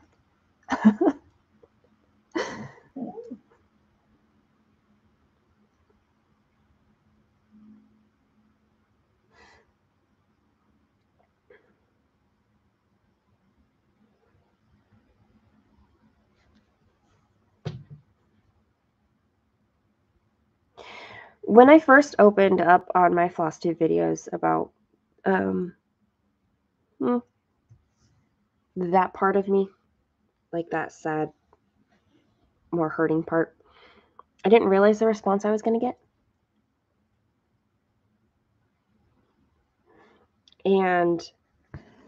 But since then, I think I've continued to speak about it because it can be hard for people to speak about it, and and I think it helps people just to know that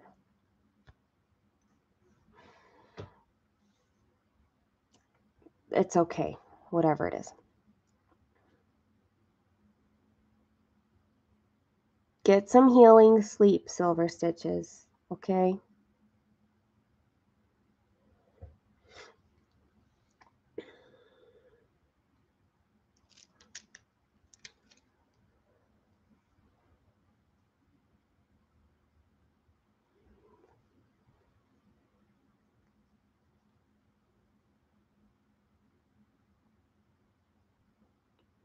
My mom believes all of her children who have any kind of childhood trauma is making it up.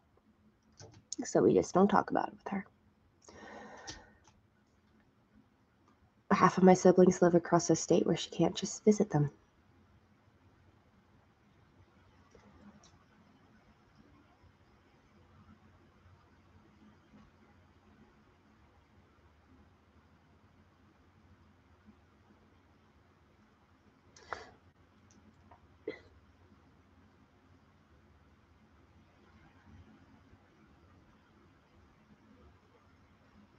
There is even like some. Thanks for joining, Lori. Have some good sleep.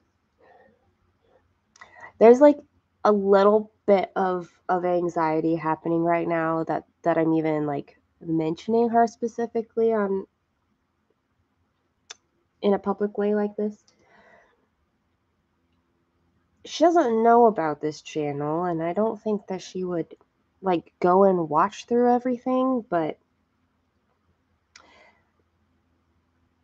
bad things happen when just bad things happen. When she finds things that she does not like. So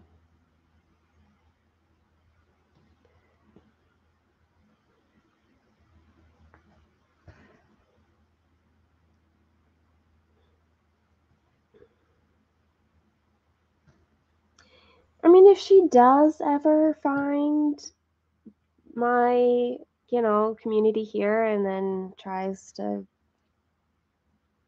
diminish it, that might be the breaking point that I need.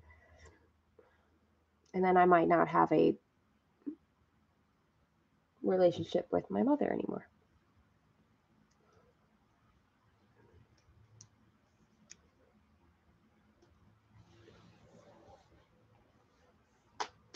I'm not sure if it's a bad thing or a good thing, but it is a thing.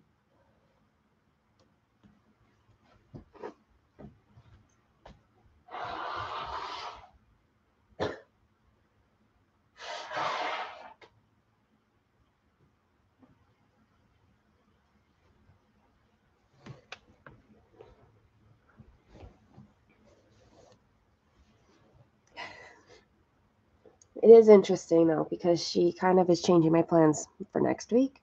Why am I talking about this? I actually broke down about this on the way to dance classes last night, and then I arrived at dance classes and obviously looked like I had been crying because it was the first question that everybody asked me was like, "Are you okay?" And one of them is a cop. One of my dance friends, she's a cop, and so she's like, she really knows signs and things. Anyway,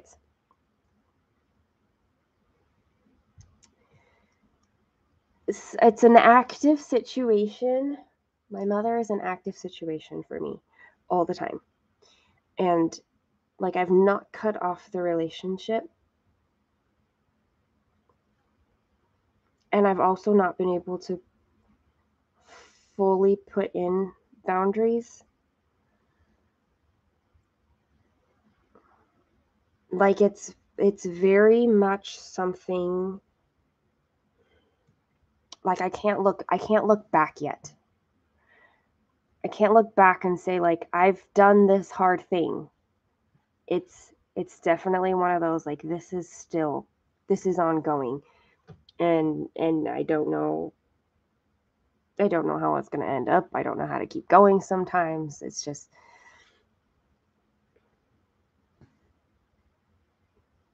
and I think that's why I keep talking about that is because we're all going through our things. And I don't want anybody else to feel like we can't talk about it until it's over. I think that does us a disservice. Because what if it's never over? And what if the support we need is a sentence away just by saying, like, I'm struggling and I'm being affected and like help me, you know?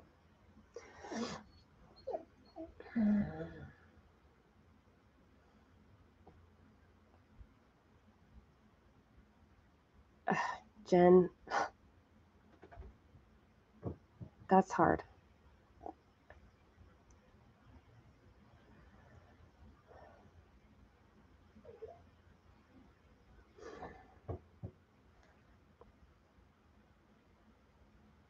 I've done other hard things, but they're not rooted in childhood trauma, which is different from adult trauma, scientifically speaking. That's what I read anyway. Which I think is why this is the hardest area and longest lasting for me.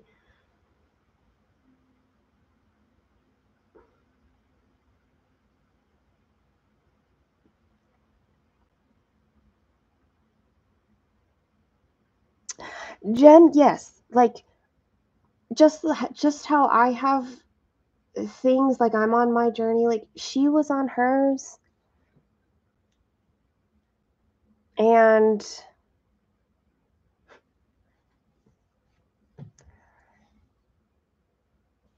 I'm sure she did the best that she could. I lost my scissors. Here they are.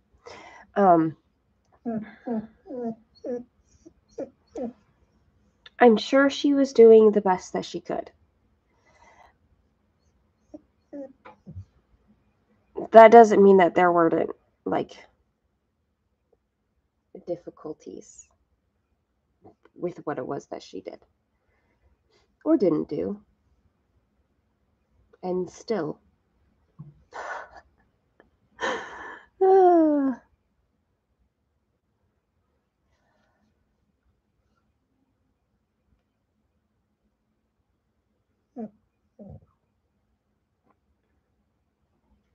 I think, Jen, that's why I don't put a stop.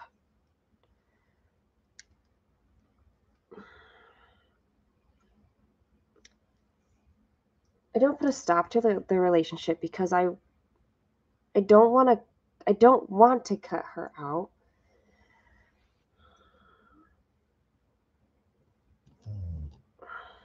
And I think that once I have healed,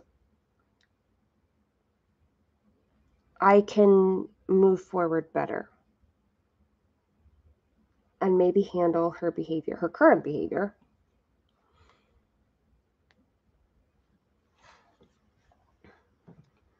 Because you're right, like we can't change the past, but we have to change something about our present reactions to the past in order to move forward.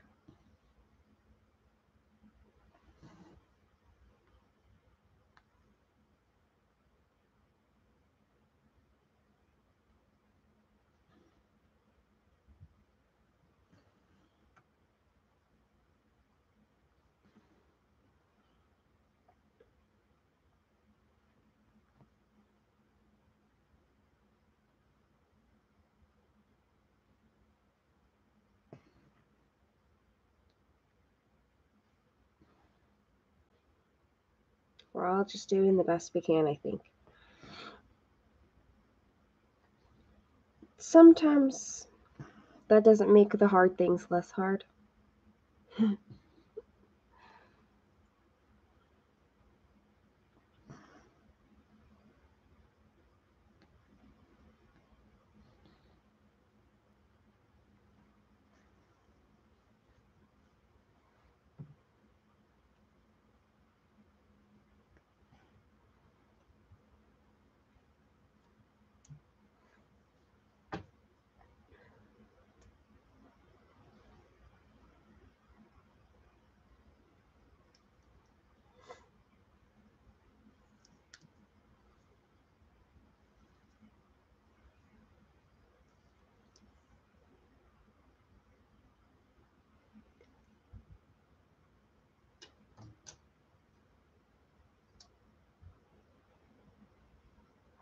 Huh.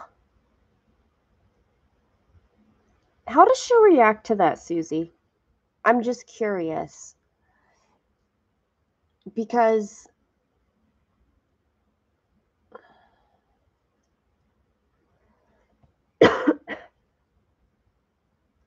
that absolutely would not work with her, with mine. She would, like,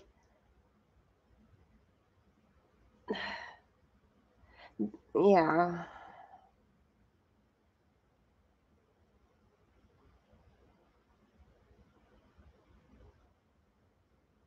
It would become an attack on her. Like, if I was not ready to handle her in her moment, whenever she wants that to happen.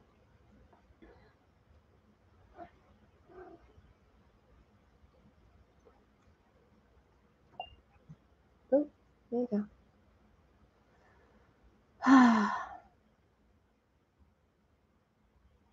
uh,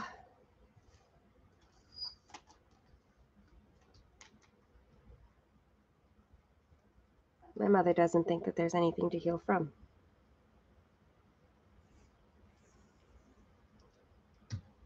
She barely accepts that I have sexual trauma. She absolutely would not accept that there's childhood trauma. And she doesn't think that there's any marital trauma. So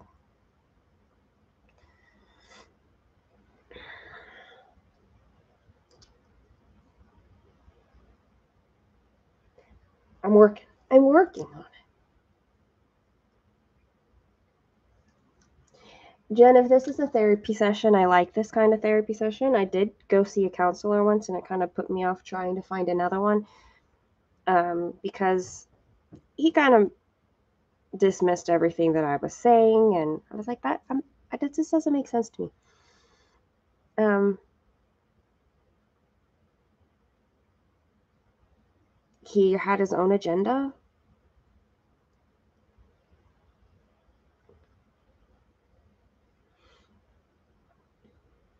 It did not work for me.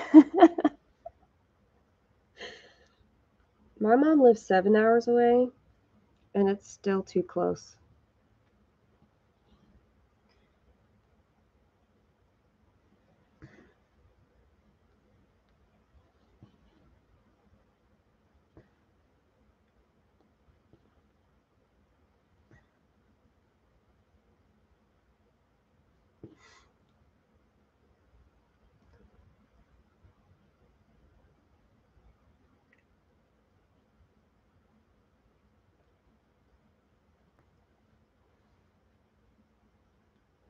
No, having her 5 minutes away sounds like my mom, not your mom.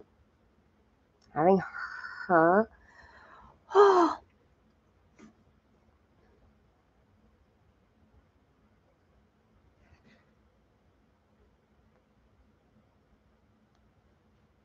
That's the thing. Sometimes people refuse to believe that they're the cause of problems.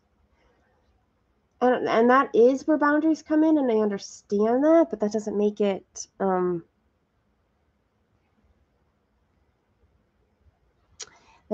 easy. or even possible. I think that's what I've been fighting with the last couple of days, and where I was breaking down like in tears last night, is that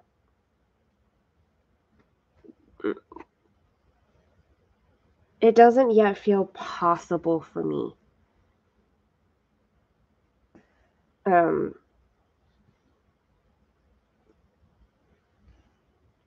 And I hate that, but I guess knowing that means I'm closer.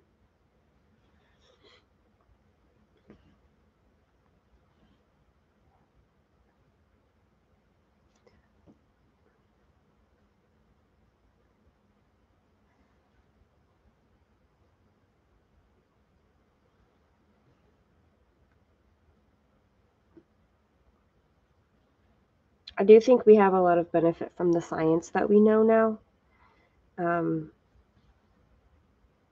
Like reading about how new the diagnosis for PTSD is to be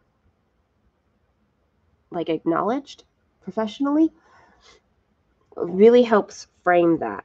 Like it's in the 80s, like it wasn't that long ago. Right. It was very different for other generations, and it's different for the knowledge that we have now. And there definitely is a blessing in that.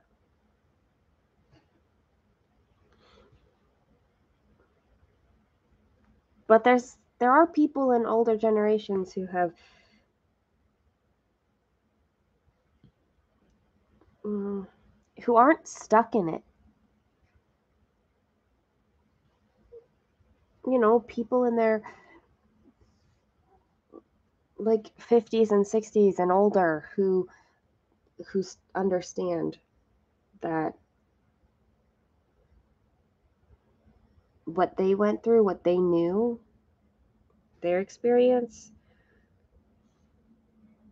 maybe wasn't handled very well.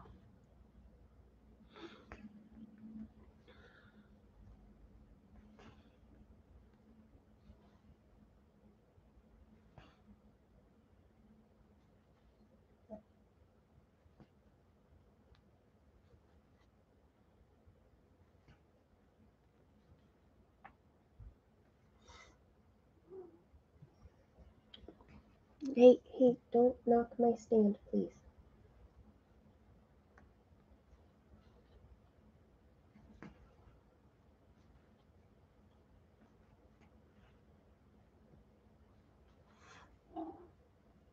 Oh, my kitty came back.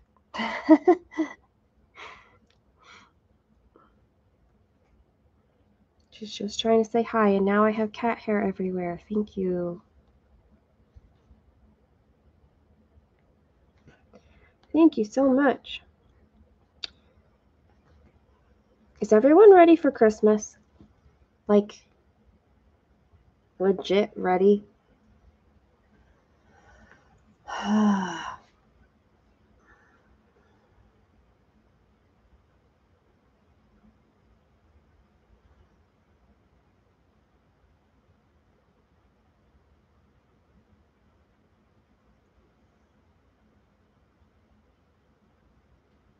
I think it helps me understand her better to know that. Um,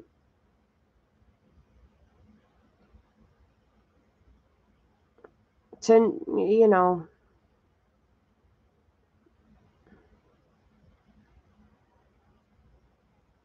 I think it helps to know.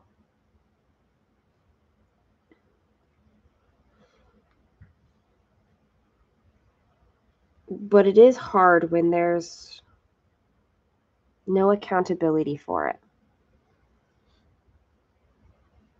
When it's still just like my problem.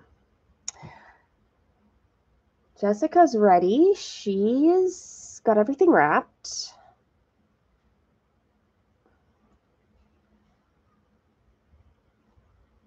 I understand the bah humbug, Jen.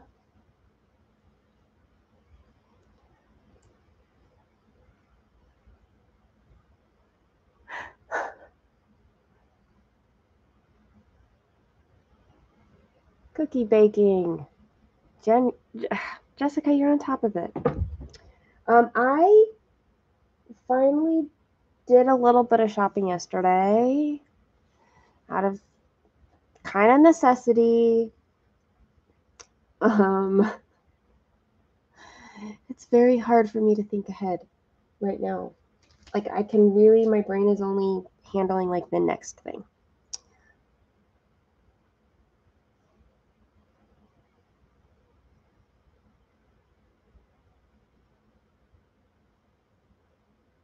Aw, Jen, big hugs. Big, big hugs.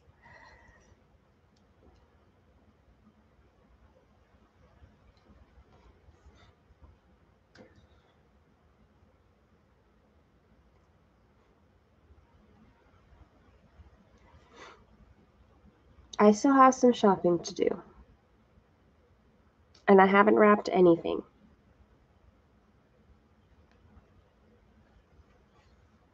But I have a tree up. And I've done some stitching in the Christmas vein. I'm going to count it as a win.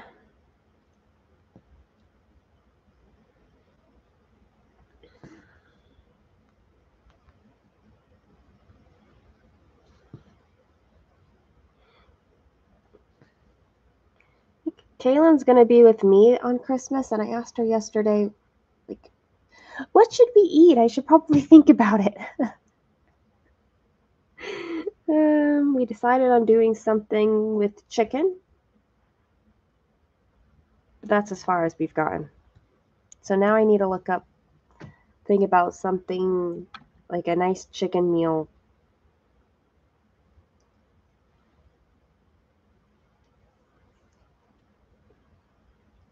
I have no idea.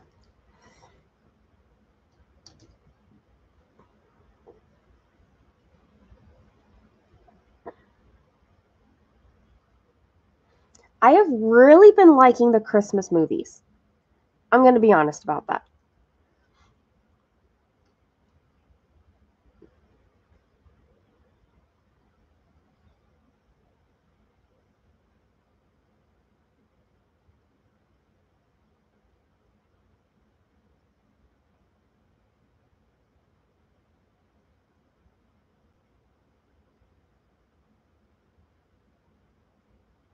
Chrissy, I'm so sorry. It can be hard when things are different. I think what kind of messed me up this year is the realization that things actually aren't that different, even though it seems like it should be with life circumstances being different. Is that it really isn't all that, it really isn't all that different. Because just because.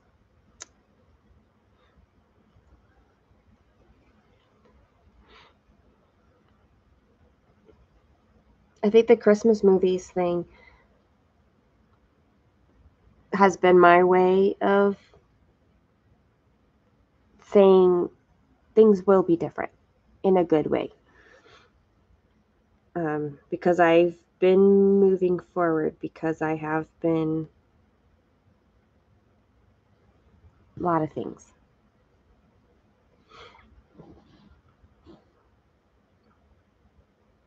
Like I have choice. I have choice? What?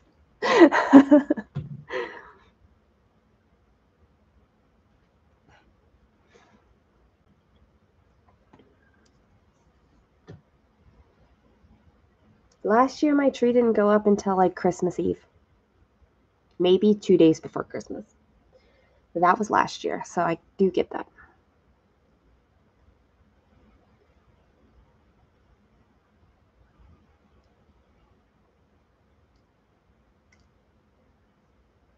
Oh, my Christmas decorations will stay up until well into January. They just stay up until I'm ready to take them down. That's all.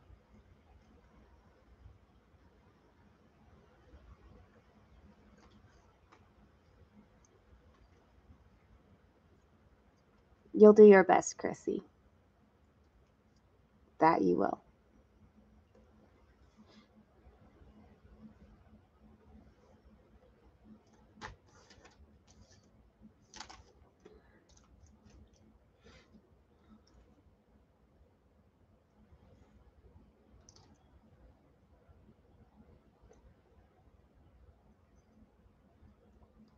I really want to make, my daughter really likes when I make cinnamon rolls, but in the shape of a tree. And I haven't done that for several years. So I think I'm going to do that. Maybe Christmas morning.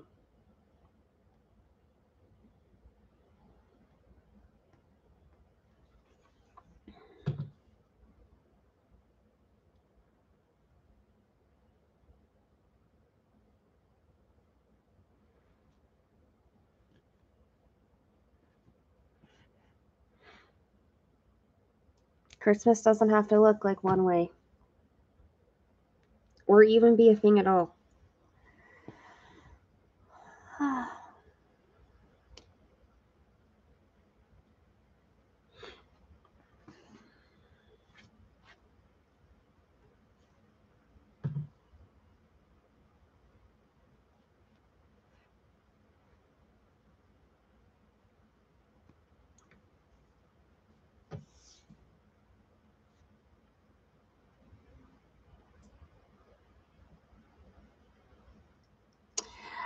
I was at a mall yesterday.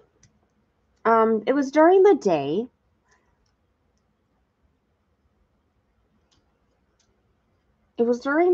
And so you couldn't really see the lights or anything. But it's occurring to me just now that you don't have to be the one to, like, put up decorations and things. If you want to get the holiday feel at all, you can go to somewhere else.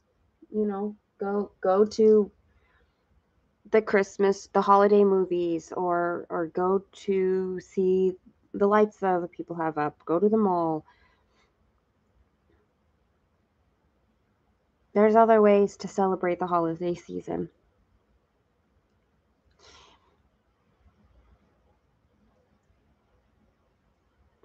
I do think there's something magical about the season, even if even if you're not celebrating Christmas. If you have another holiday at this time of year, or just maybe it's because I don't like the cold, and so having something different in the winter helps. It's something different, it's something exciting. It's a time of it's a time of the idea of pleasant gatherings, whether or not you actually achieve that.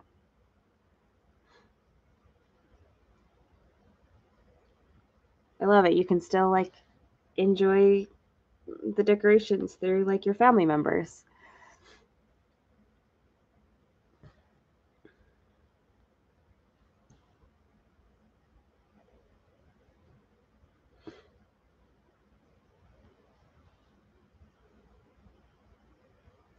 I still don't know what I'm getting my daughter.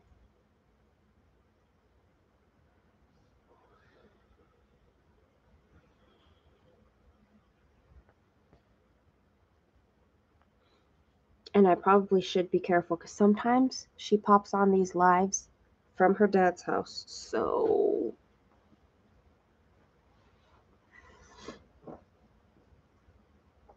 we should be pleasant all year round, but that doesn't mean that every day can be a holiday, I think. Because there's something is that set apart about, we work and we have holidays. I think we can have more frequent mentalities of holidays, though.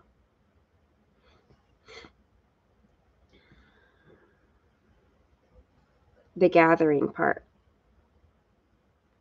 That's kind of a dream of mine, to gather more with others.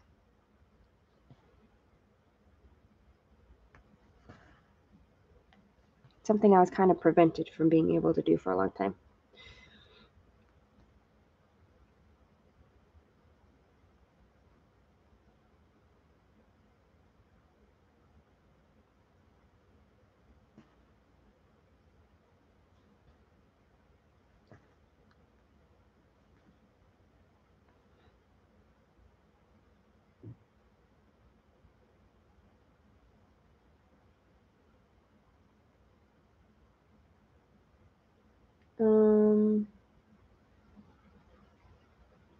Hold on, I have a message I need to respond to. Not going to work, yeah.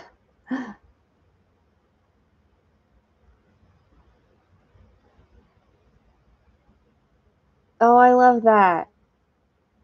She didn't want a present.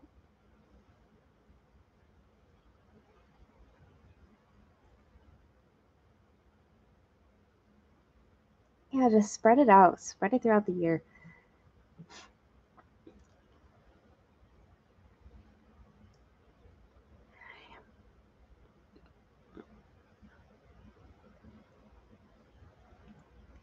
uh,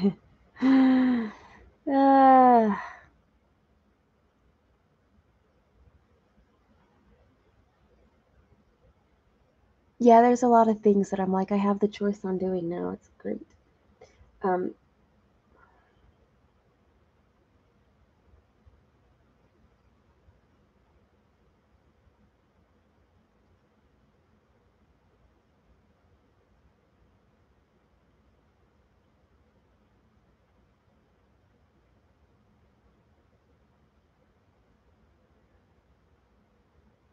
okay.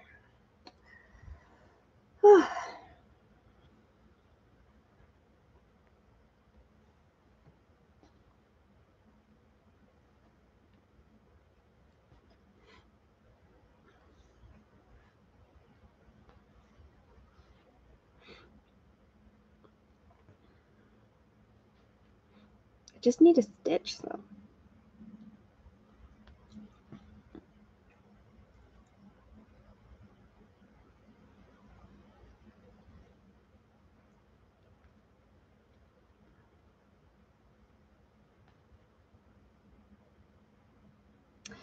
Sadly, it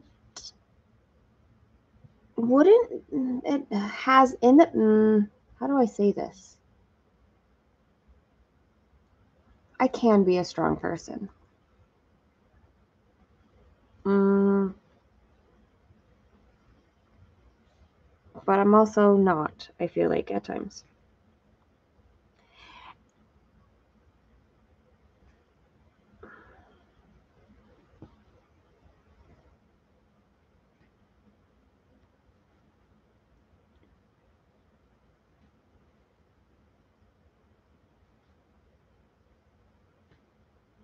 I think that it can be hard when you're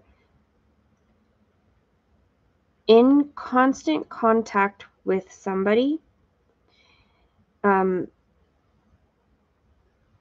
Like, to not be affected, I guess, to feel like you're not fighting a constant battle. And so sometimes the control can happen very easily because you don't have the energy to fight that thing.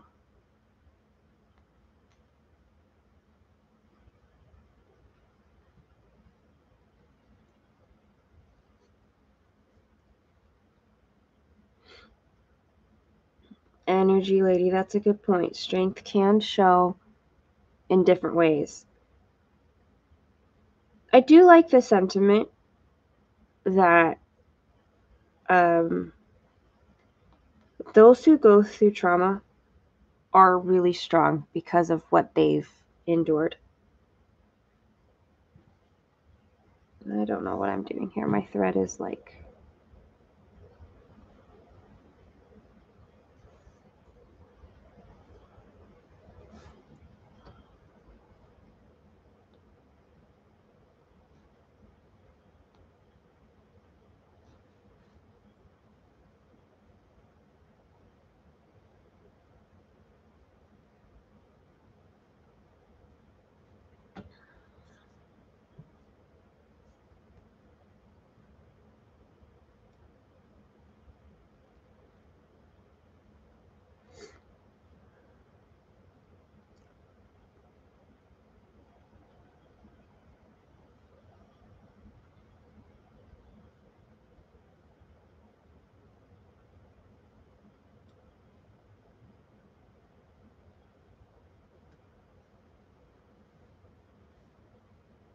Like, I just want a partner.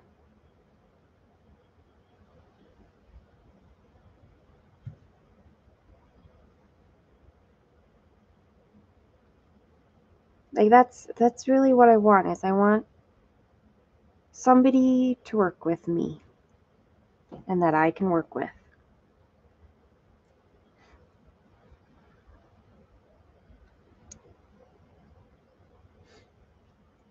Chicago. Hi, Sylvia.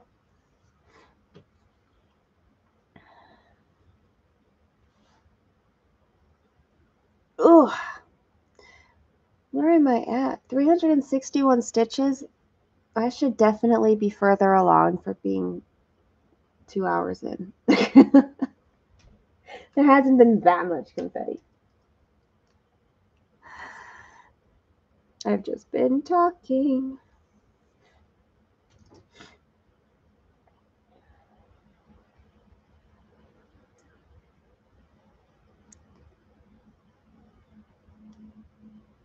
It's a very common autocorrect for my name. I'm very used to it. Even before autocorrect was a thing, I was called that when I was younger, so all is good. That's good. I'm good. You're good. We're all good.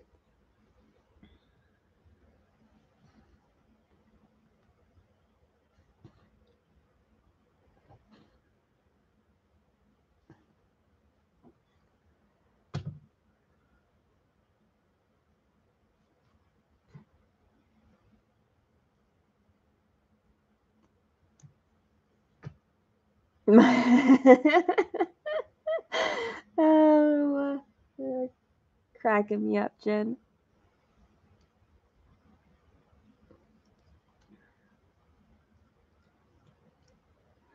I need like an official name for this thing. Like, it's obviously a vessel, but this is a handle and this is a spout. But like, what culture is this? Because we've got the suitcases, we've got the teacups, the pagoda, a letter. So is this Asian themed like the rest of this up here and the lantern?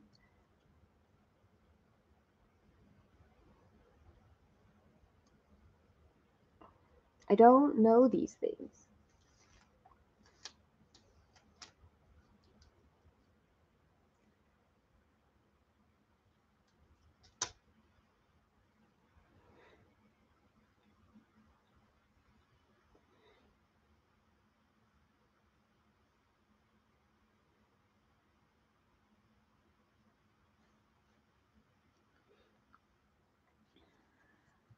Like, maybe I need to fully finish stitching the object and around the object.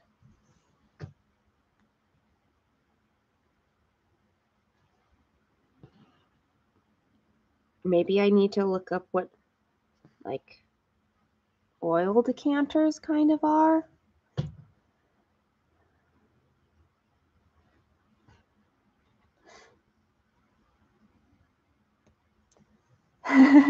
You missed too much. Well, let's see, what have we talked about? We've had a therapy session, or we had a joint therapy session about Christmas and mothers. Those are two different topics, sort of. Talked about how ready or not we were for Christmassy things. We talked about being sick. That probably sums it up. Group therapy.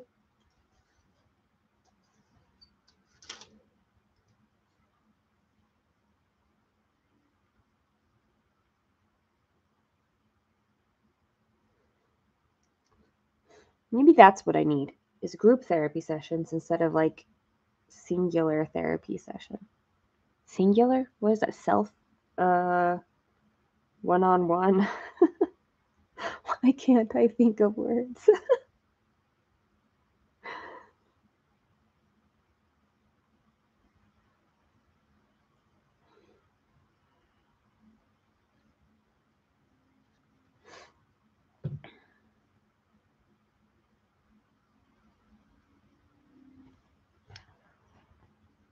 Perfectionism. We talked about being perfectionists or not. Meditation and stitching. Okay, you did. We have missed a lot. We've talked about a lot. Indian brass teapot. Did you do a search on that, Jen? It's definitely like not modern. So I can see that.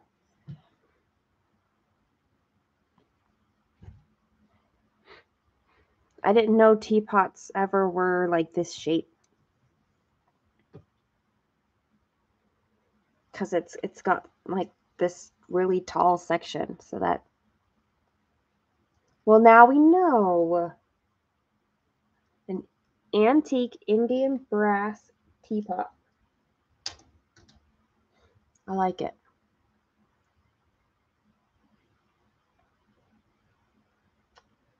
Oh,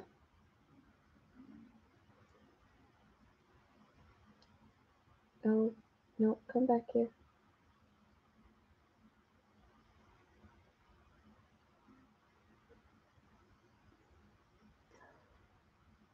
Oh, nice.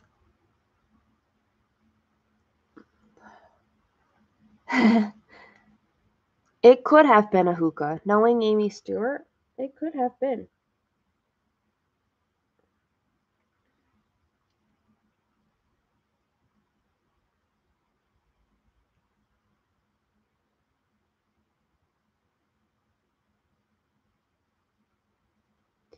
Vintage pot Surahai Aftaba brass Indian decorative Mughal. That's a very long keywords.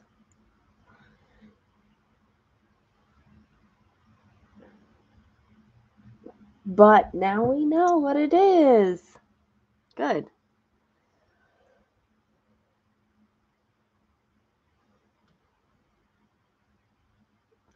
I think that this might be like little, I don't know. It's either something coming from the spout or it's a little bubble.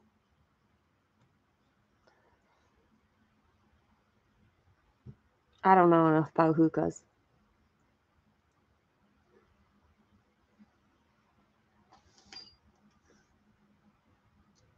I'm just stitching. And surprise, what did I stitch? I don't know.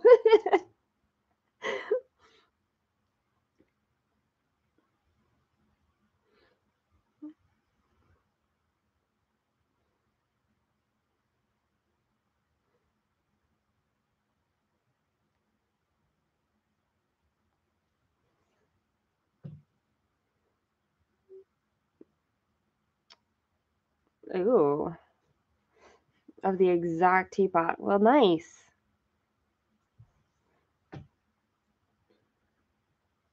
I wonder if I don't know, like I said, it's so different from the Asian teapots that I'm used to seeing. So I wonder if it makes it tea different. Does it allow the infusion to happen differently? Is it just because it's a decorative? Like, is it aesthetic or is it functional in its shape? I guess that's my question. I have lots of questions, everybody. In case you didn't know that.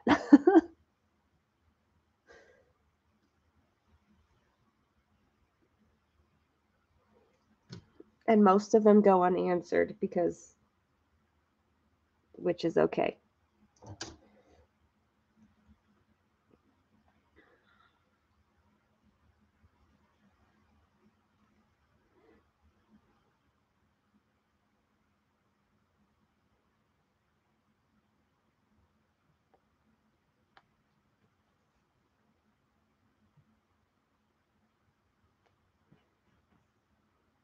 I just like that I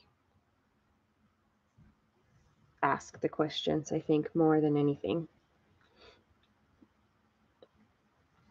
I have a curious mind.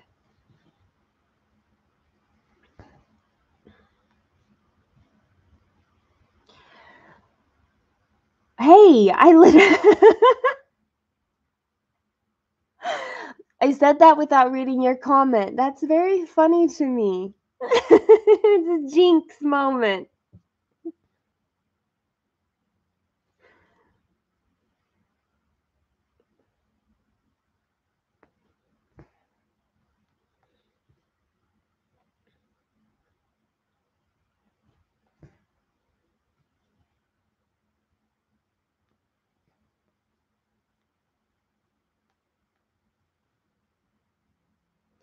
If there is one thing that I want my daughter to learn as part of her education, it is to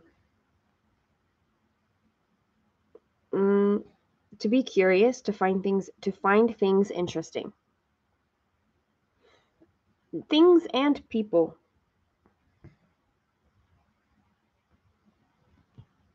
About a wide variety, not just in a limited subject, but if I had to pick just one thing for her to know, that would be it. Not just know, but be.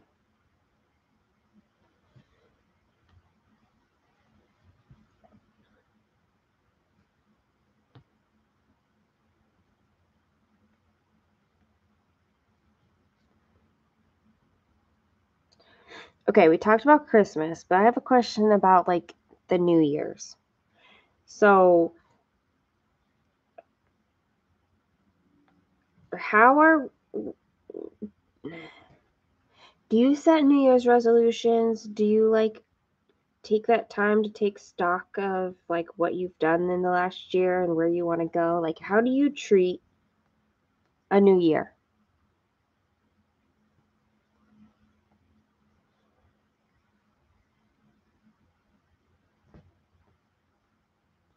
I think it's a very natural thing to feel like it's fresh and new.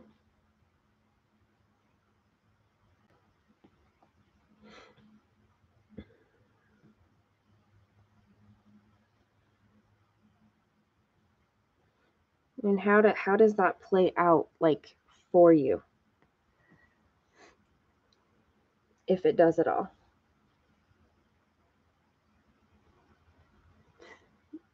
It's a nope for Jen. It's just life moving forward.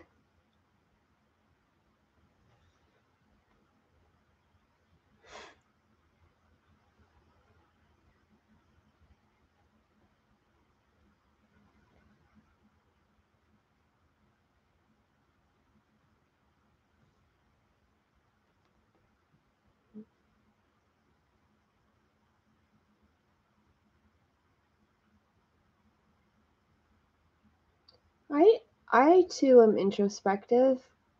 I do find that at the new year I kind of like to take a look at things as a whole, which I do all the time as well. But it does feel different the way I do it at the year turnover. I don't like setting resolutions and things like that. That I think of life, I just do it differently in general. But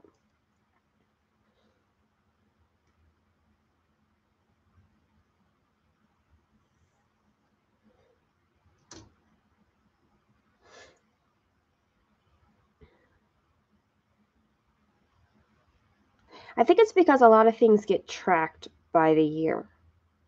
And I like to see, like,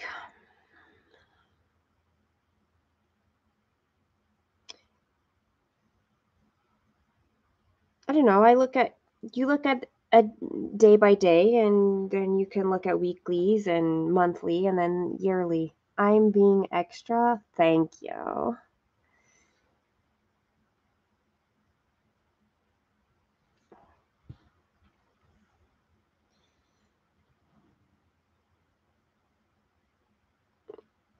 I can be extra in some ways.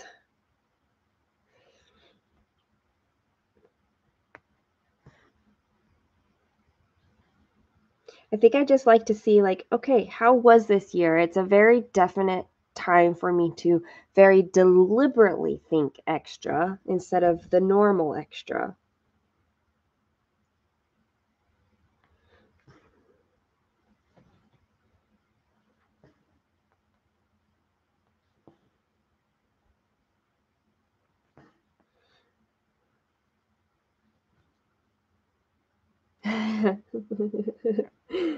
I do me.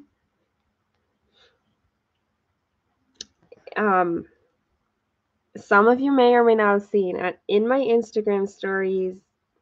Mm, I don't know, or a couple days ago, I put up a poll about like preferences on a 2023 planning video,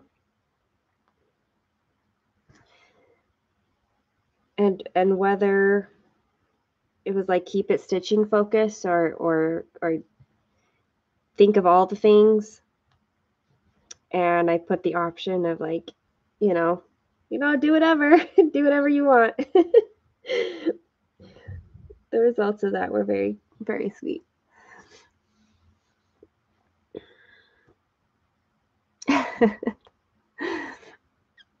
It'll be a very different kind of video. It's not going to be a to the point,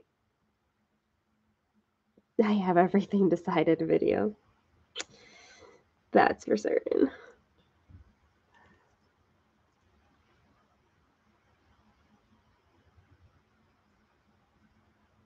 Oh, I can't think in 2 seconds.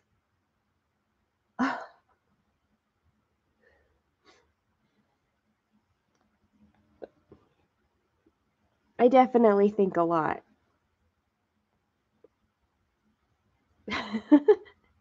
And I probably get distracted with like questions or thinking of things.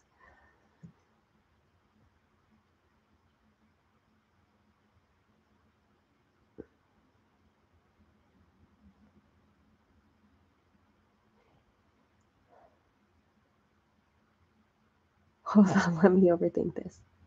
Yes.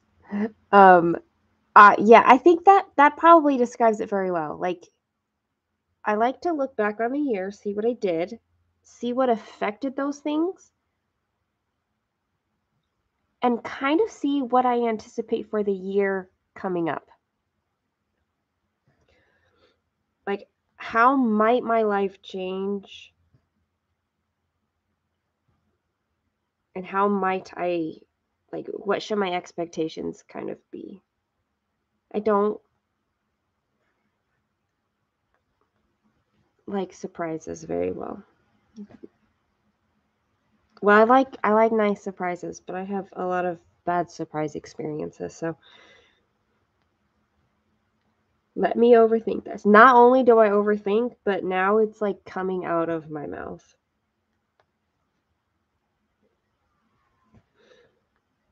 I just let it come out now. Not all of it. I don't let all of it come out. But a whole lot of it does now. Oh.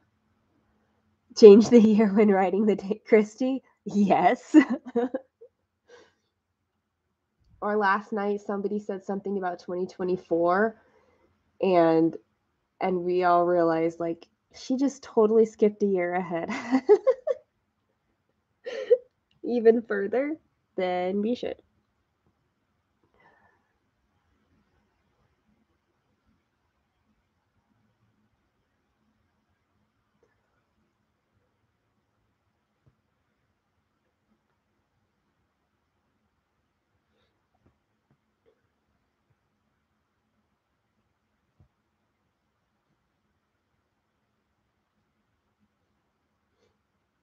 See, that's why I've been thinking about my plans kind of differently. Like, instead of having goals or resolutions, which can totally get messed up from change that you didn't anticipate or didn't know how it would affect you, I like systems, I guess, approaches. Like, if this happens, then I can react in this way. Or if this is the case in my life, then I can do it this way.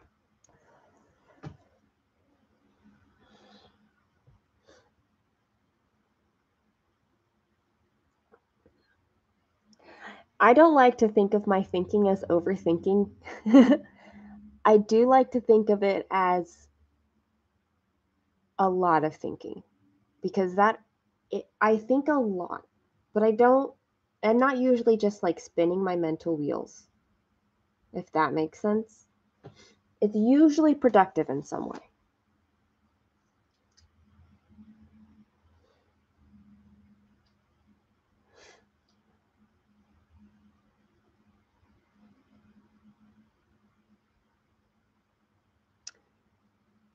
Yes.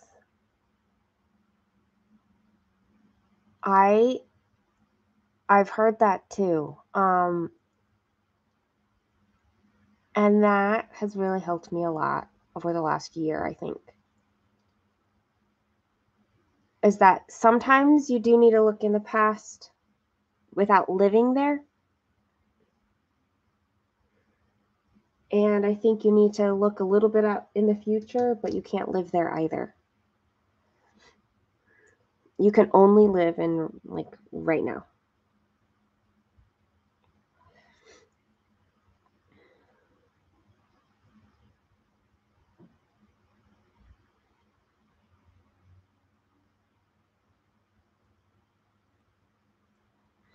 Living in the moment. Easy and breezy. Peace of my mind.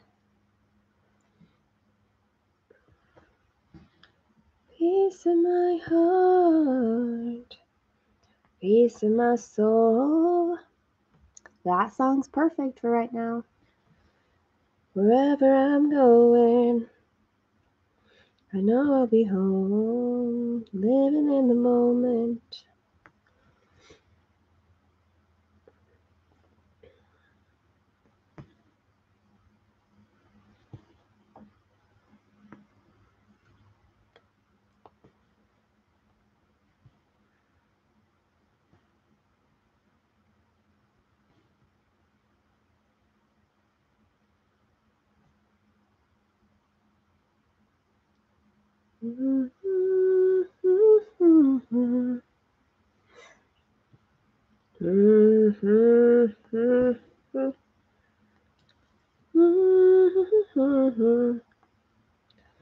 Don't remember all the words right there.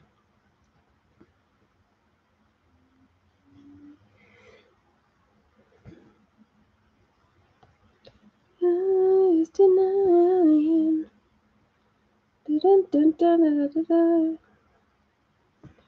Turn around and search no more. Living in the moment.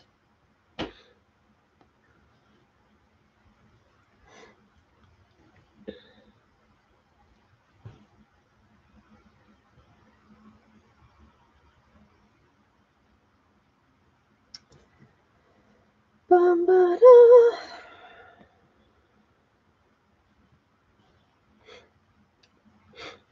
I like to look at things as skills. I think most things are skills. You can have a natural tendency or talent in something, but a lot of things are just skills, and that means we can practice it and that we can get better at it.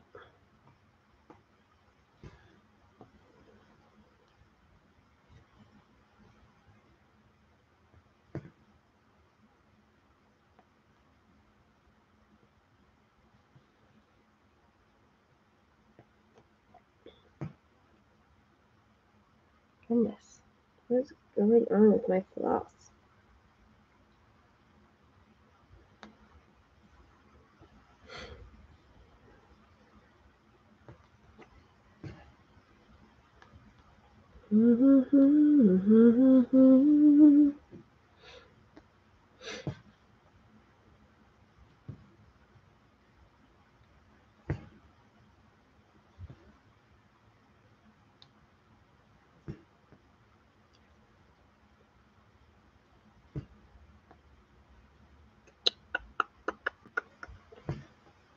I was denying.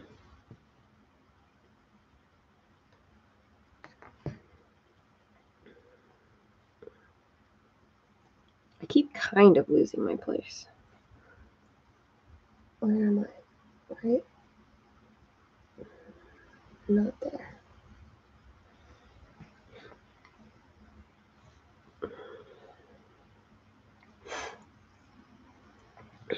Ugh.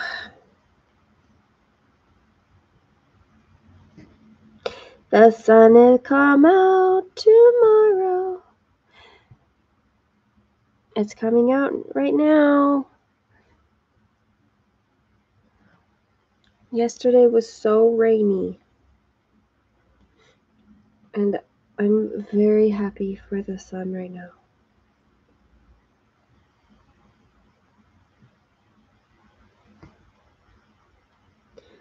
Bet your bottom dollar that tomorrow there'll be sun.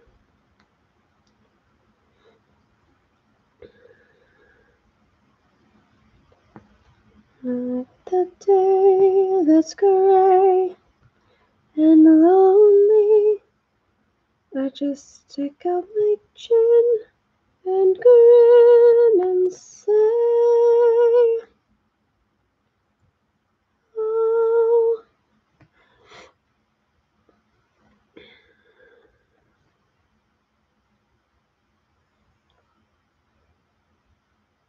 Oh, nope, I just need to go back down. Just go back down. There we go. There we go. There we go. Oh, okay. I've my sinuses are acting up right in this moment.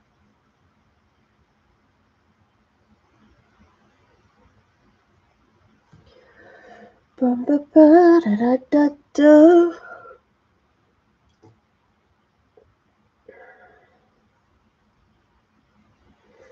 And I'm getting hungry. I'm only at 477 stitches.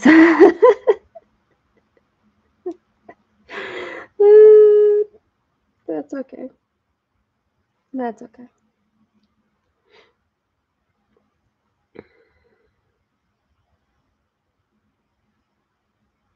And I don't know what Christmas movie I'm going to watch today yet.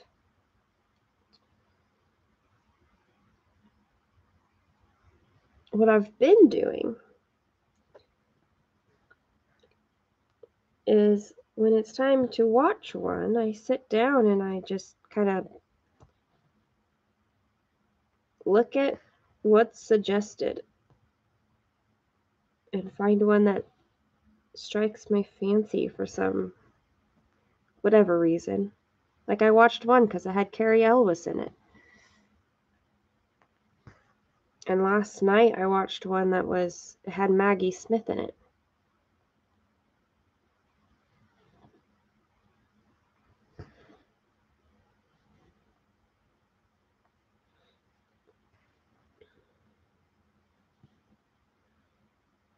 I've been really liking the non-American ones.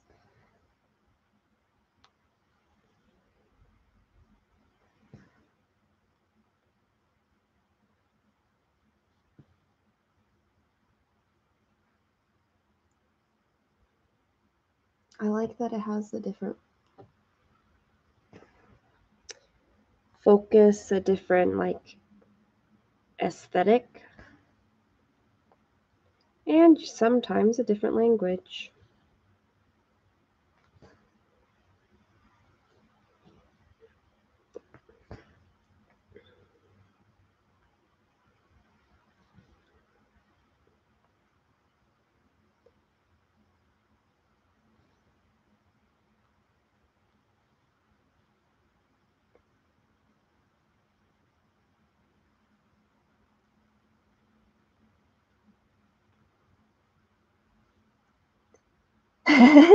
Susie, I really like working from a paper pattern and having a break from the technology. But yeah, not having the data, especially if you don't want to actually manually keep track of every stitch. It can be freeing though.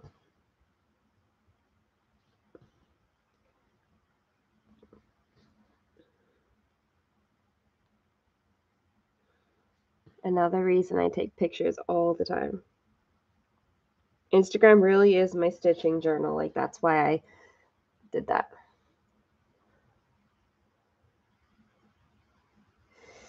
Yes, I know he likes Die Hard a lot.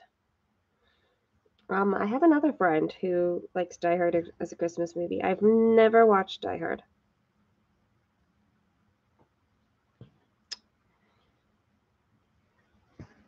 So I don't know. I don't know if that'll happen this year.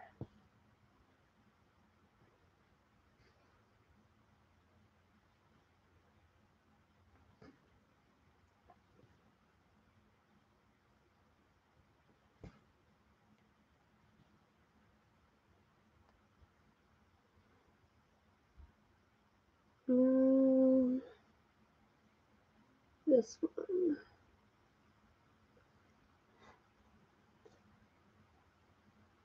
The best Christmas movie, huh?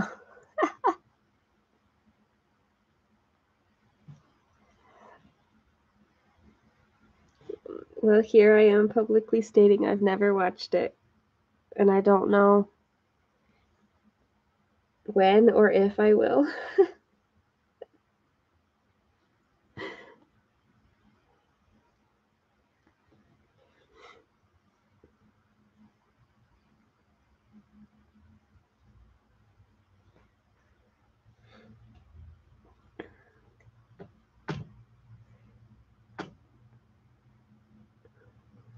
Where is my needle? Where? Okay. Oh boy. Let's just come back up here. Let's do it. You don't watch a lot of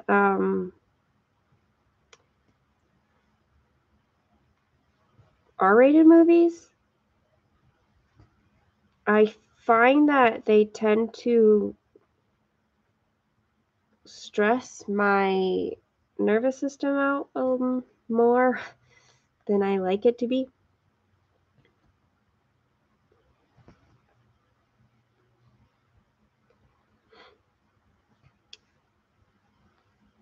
And that's kind of my main hesitation.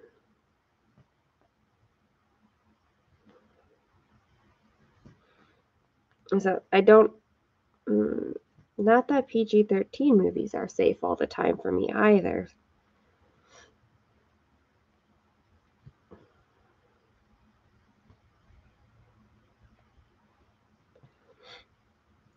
Oops, I lost my floss again.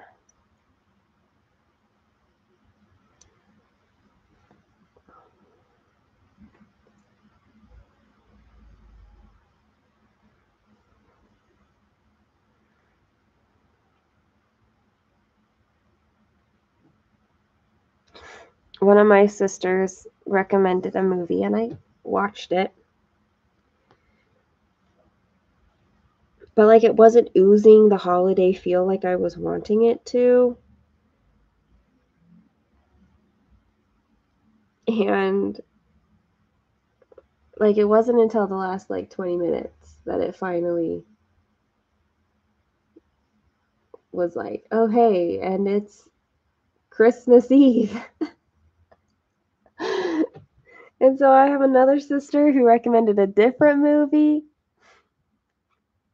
And I looked up the synopsis for it and I'm like, it doesn't mention Christmas. It doesn't make them not bad movies. It's just not the feel I was wanting for my Christmas movies. You're off work for the day. Does that mean you're well, you said, do you have to work through the weekend if grades are due Monday? Or are you like off for the weekend too?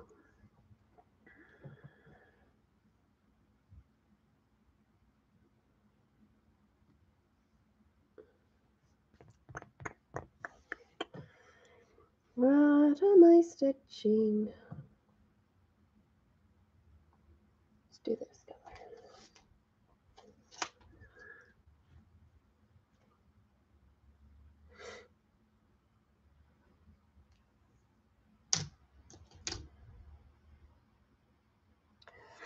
And also, does that mean that now you can stitch?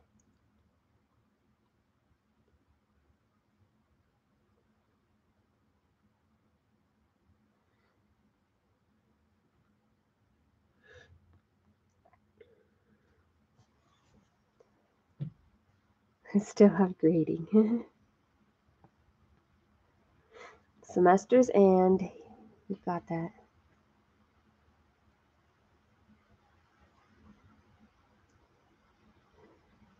You start work in 5 minutes. I'll have me on in the background. I will try not to be too distracting. How's that?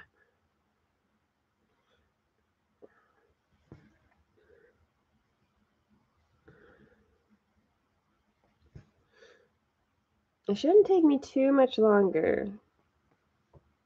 I have 518 stitches done right now. So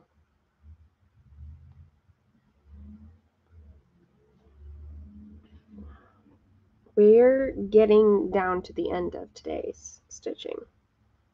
I mean, on this bookshelf. Definitely not the end of stitching today.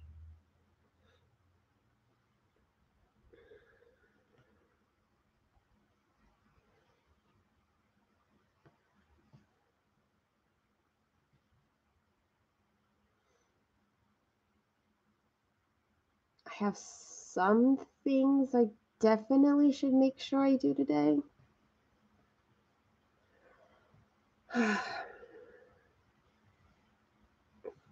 But otherwise,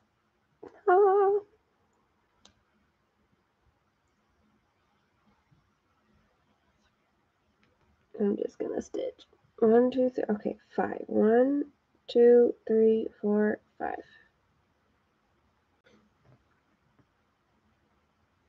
Then here, and then 1, 2, 3.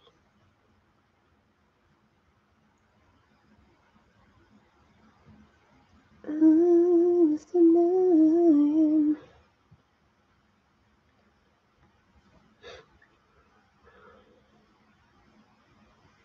I need to shower. I think I need to put some purple in my hair before I shower, though. Because around my face is getting too light for what looks good on me. Well, or my preferences anyway.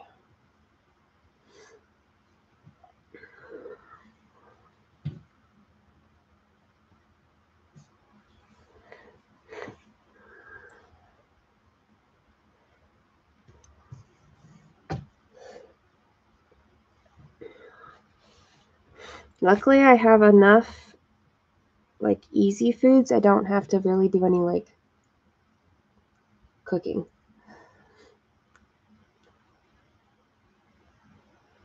Thanks for stopping in. Have a good day. Whatever it holds.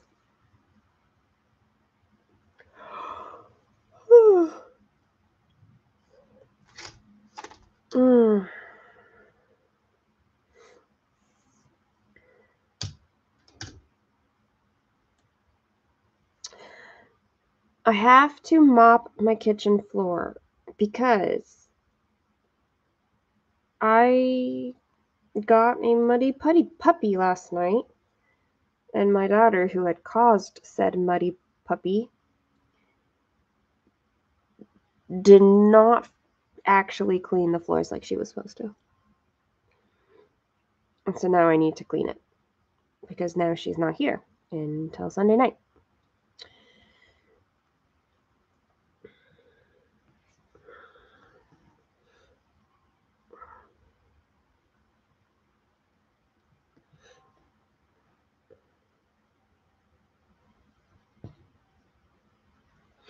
And I only have one daughter, so now everybody knows who that is.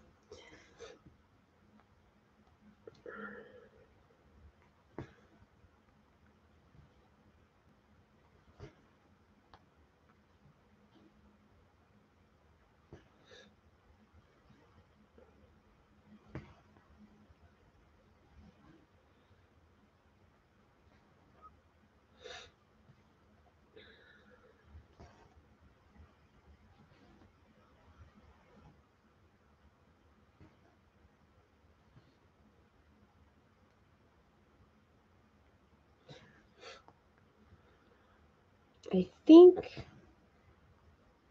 the rest of my stitching today. I'm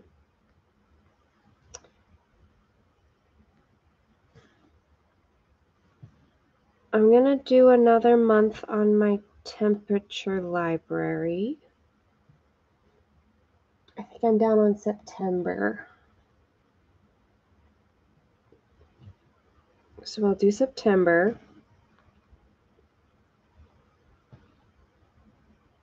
And then I don't know what I'll work on. We'll see. I will either go full coverage. No, I'll probably go full coverage either way.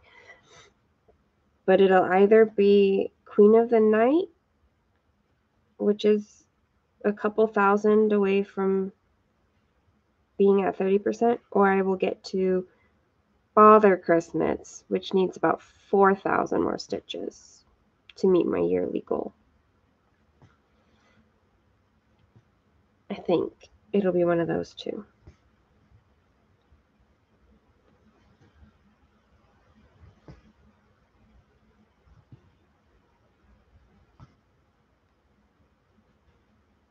Father Christmas is max color, and it's a lot of confetti.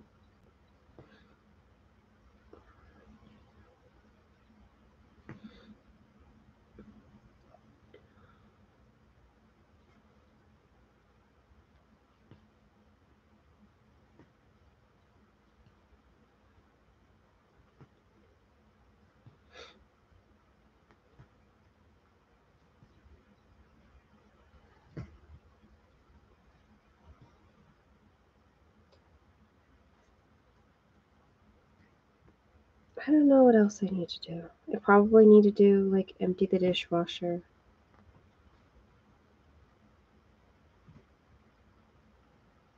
I probably should do some cleaning, but let's be real.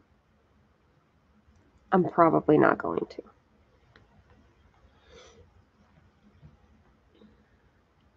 Or at least I won't do very much. Except mopping the floor. I did say that. That's cleaning.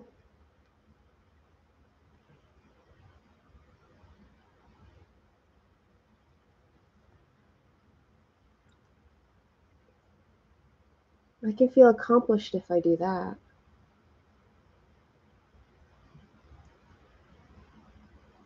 Oh, no, Angie. Hi, Tracy. How are you?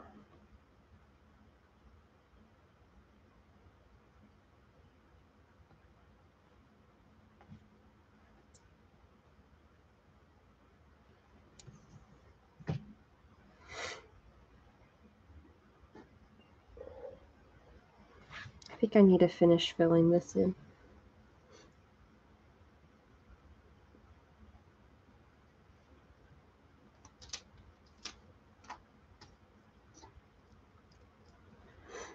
No cleaning. Cleaning is... it's needed, but... it's hard. You adulted today. That's how I feel like. Did I adult today? Now the sun is coming in enough to where it makes it hard to see. On camera, anyway. Oops, and then I just am bumping you guys crazily. Crazy. How's that? That kind of is better.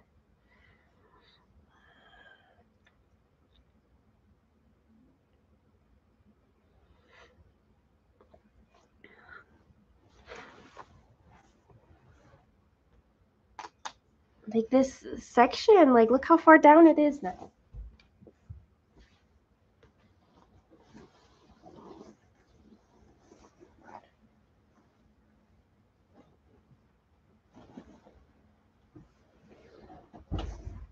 There we go. After I mop the floor, I will mop the floor. Ugh.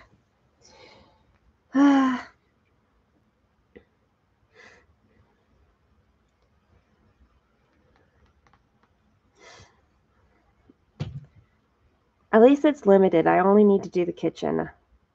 So I probably won't do anything else, just the kitchen.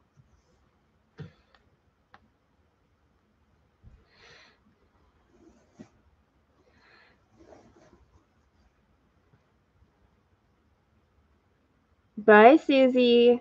Thanks for all the chatting.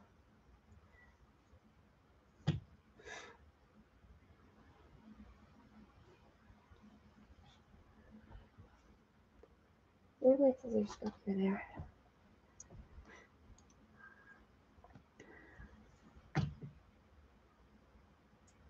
That's plenty of adulting.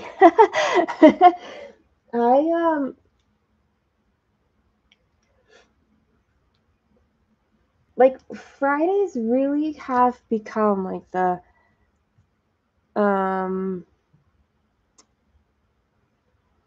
I don't know, it's where I try to decompress the most. It's on Fridays.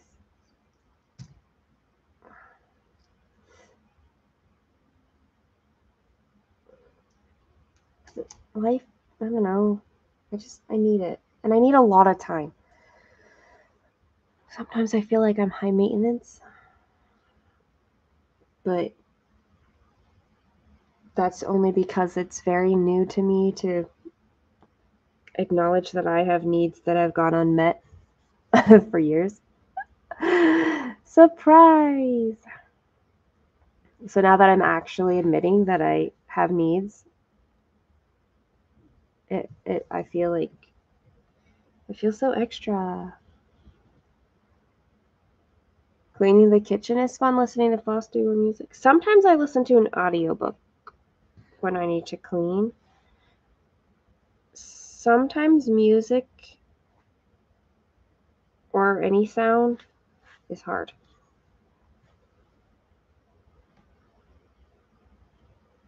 Like it's overstimulating.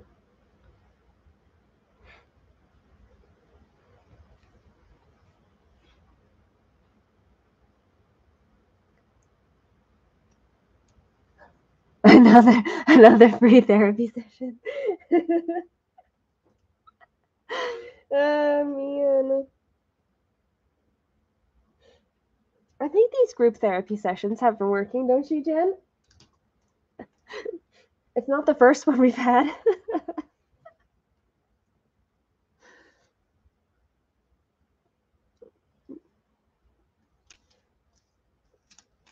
Might as well pencil it in. Friday mornings, group therapy. Hi, Carol.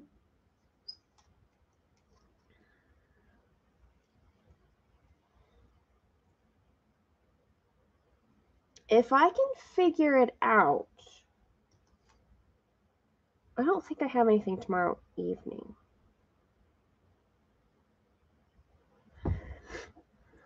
I'm going to try to go live again tomorrow evening because I have a lot of people requesting like an evening, and like the Australians and New Zealanders, they need my evening for their daytime.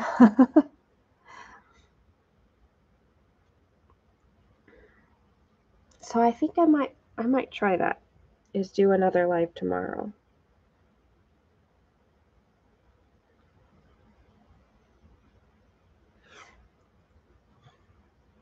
That's anybody's vibe, Jen. Not everybody is going to mesh with others.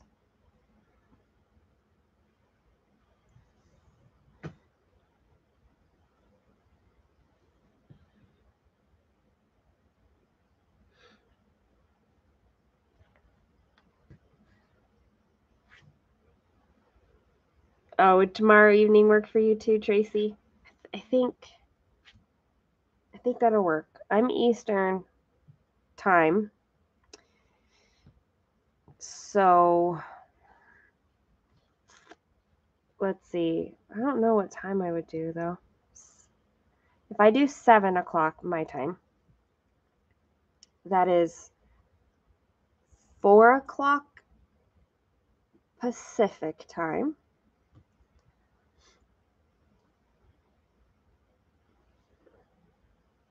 and all the UK people will probably be asleep or close to it because it'll be their midnight. But it would be like Sunday morning for all the like Aussies and New Zealanders. Hey, that's okay, Jen.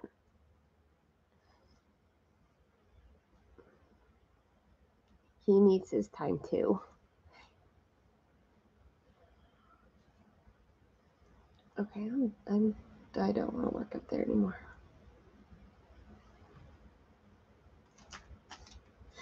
I just don't have other people to work with or around really most of the time.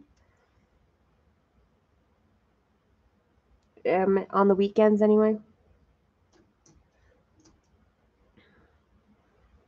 I can't really go live during the week a lot because it's busy.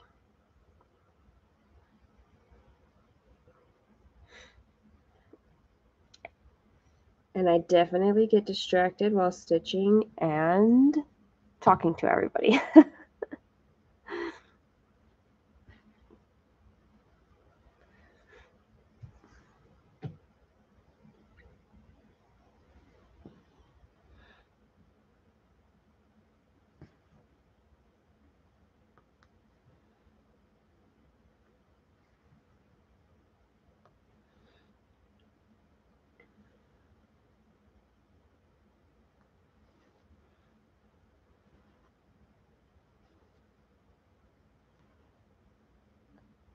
Then the question, doing an evening stitch means I can stitch, it won't be this piece that I'm stitching on.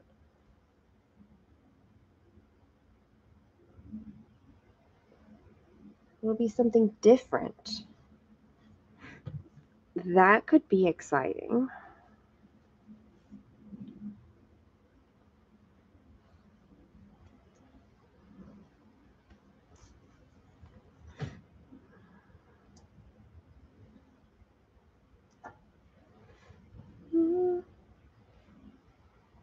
I'm like inching my way through to 600 right now. Because it's been like just a few stitches here and there.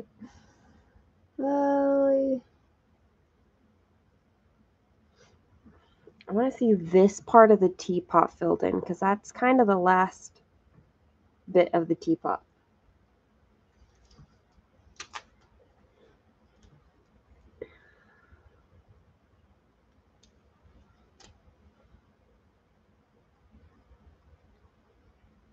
Oh, I could make a pumpkin pie today.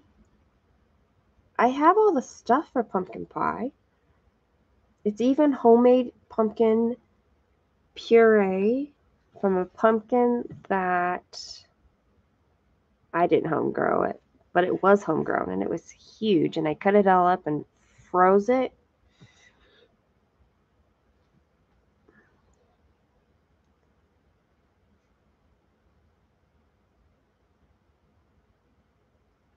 You're here for the chit chat, so it doesn't mind the project I'm working on.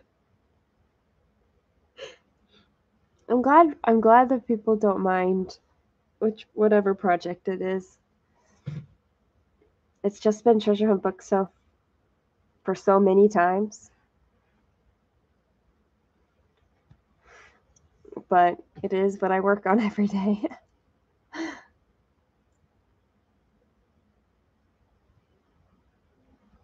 That is a really good way to explain that, Jen. Confetti is like hitting every red light when you are trying to get somewhere.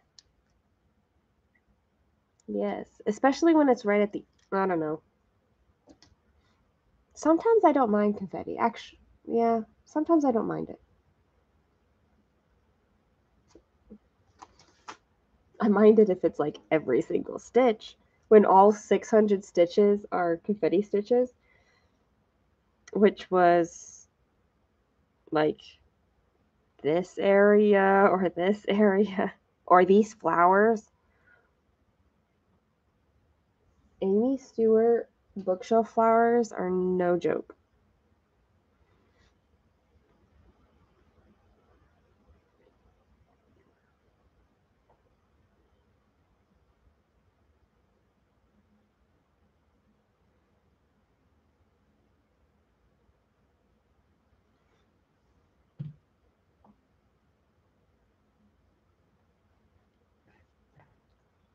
last weekend, I did some furniture shuffling in my house, and now I have a desk in my stitching space, and it's been really nice. Like, I organized all my stitching stuff, and it gives me some functionality I didn't have before.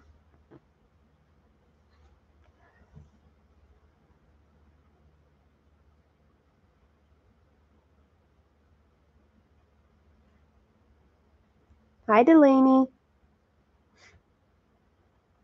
You're here when you're here. There's no late. They're just not, I guess, I don't feel like there's any late. Pirate Story Key Pass and doozies? Yeah. Anything with that depth of everything, depth of detail. It's what we love about it, so we're willing to stitch it, right?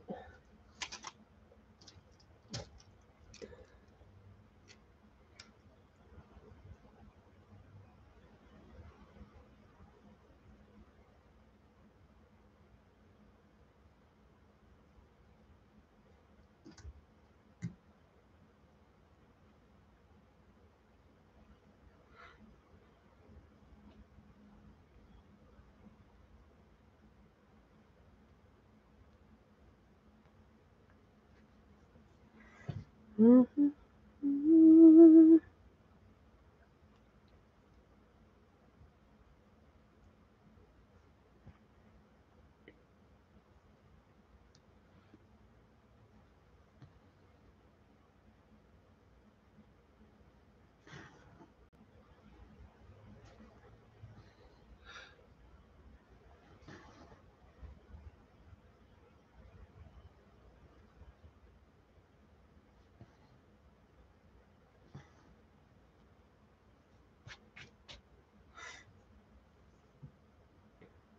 The pot is almost finished. I have 2 stitches, which are 2 different colors. And then this pot.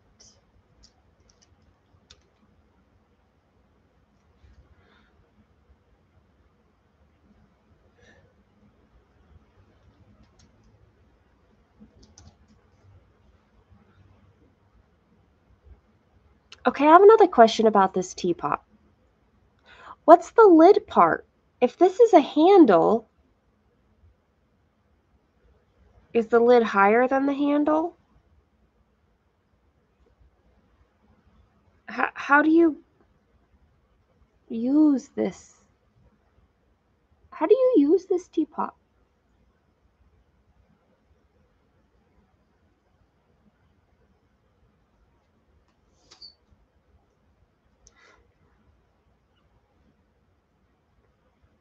So the lid is up here above the handle? It looks like it would be here because there's a dark line.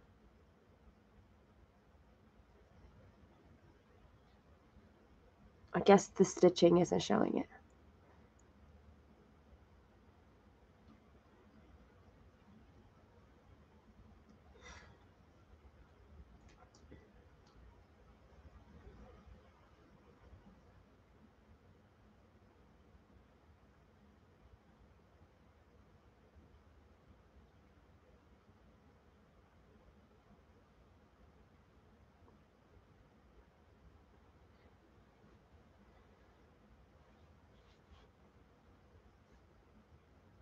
The dark line is the decorative. Okay, so somewhere up here is the lid. It just doesn't show up very well.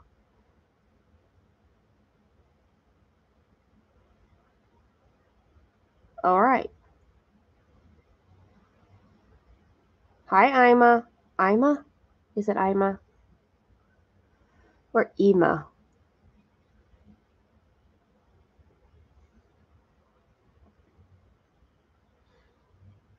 I feel like my rooms are never fully finished.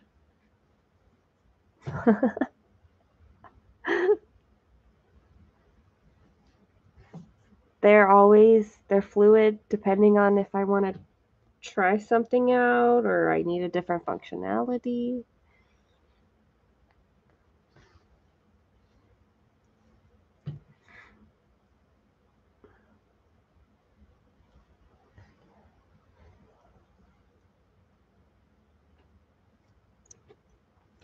Thank you for being here.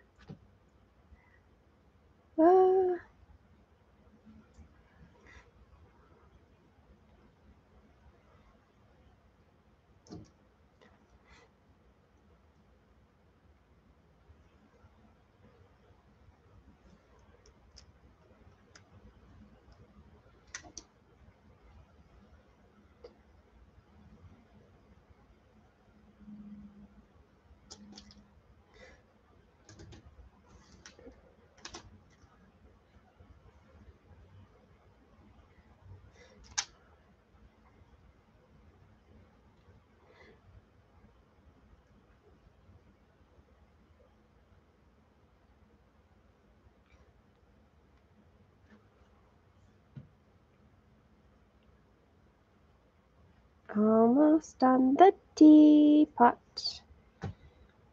I'm a little teapot. He's not short and stout, though. He's quite tall. I mean, like, these are 3 suitcases, and he's taller than 3 suitcases.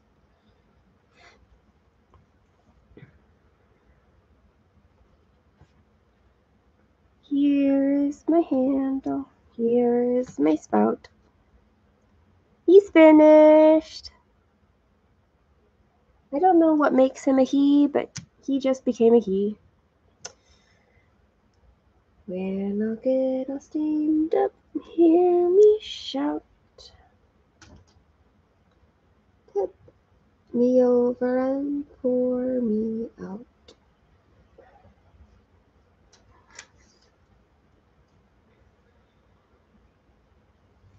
Oh. I'm gonna have to replace this color.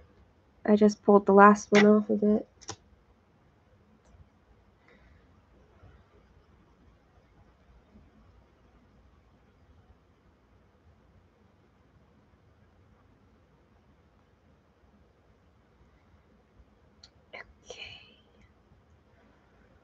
Oh, where has my little duck gone? Oh, where can he be? I don't know where that song came from. Oh, I'm a little teapot. With his ears cut short and his tail cut long. Oh, where can he be? Oh, is it the other way around? With his tail cut short and his ears cut long.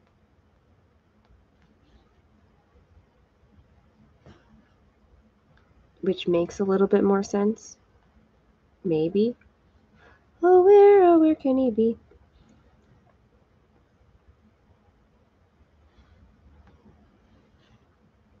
Prime example of overthinking? I mean, extra thinking?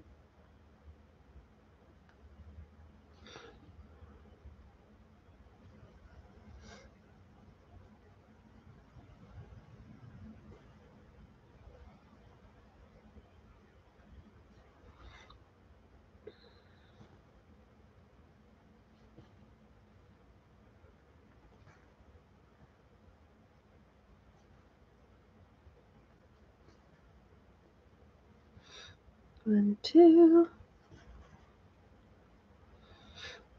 I've been working on the railroad all the livelong day.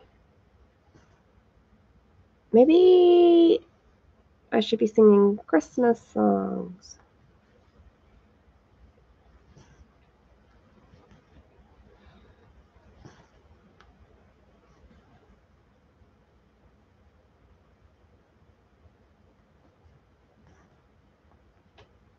Except I said that and now I can't think of any.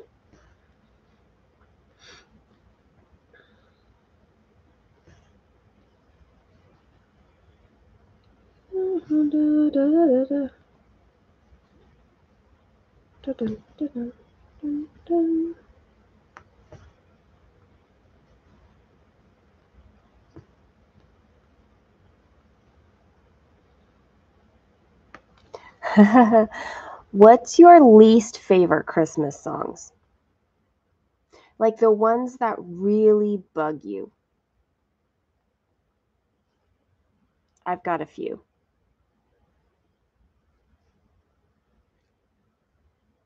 There's one that drives me crazy.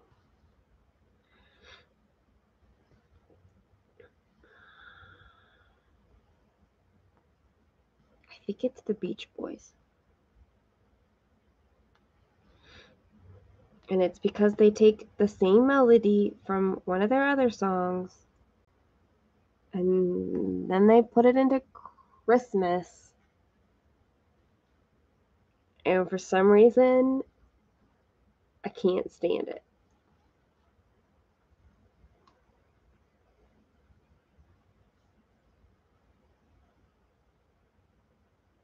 Okay, so there's a hinge here somewhere that I just can't see in my stitching. I'm going to have to go look up a picture of this.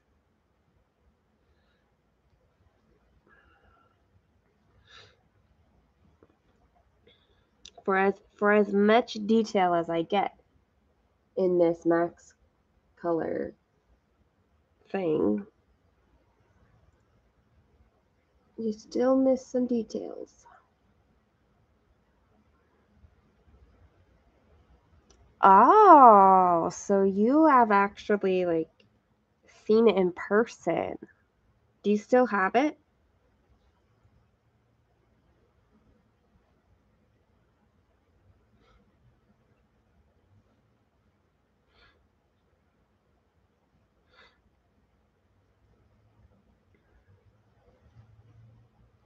Also, hi Victoria.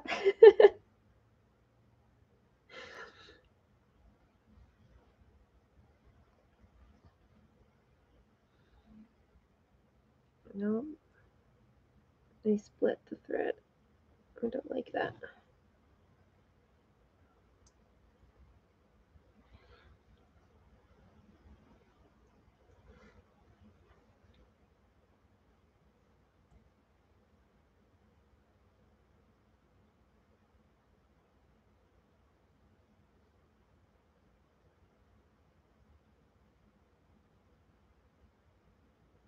Oh, my threads are too fluffy. It does not want to go in. There we go.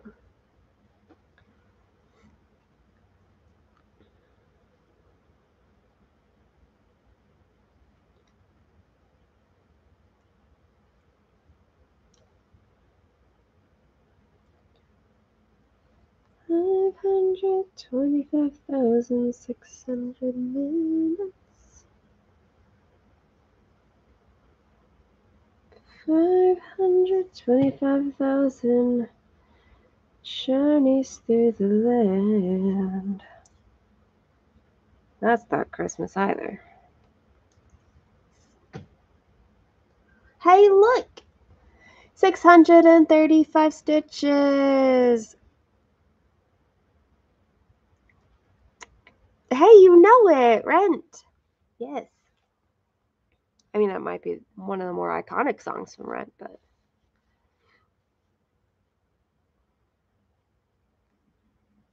maybe I always think of that song at New Year's because it's that like yearly thing, you know?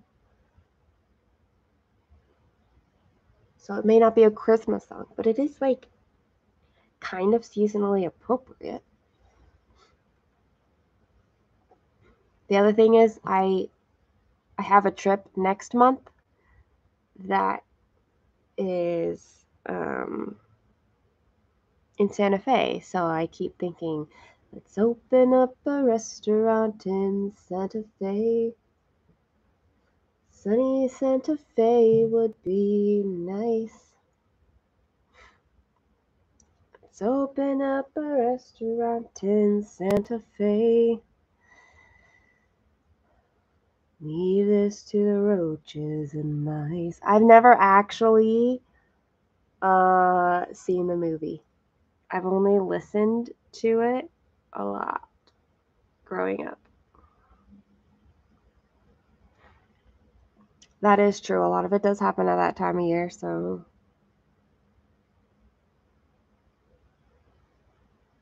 we can call it good, right? Okay, what am I doing here?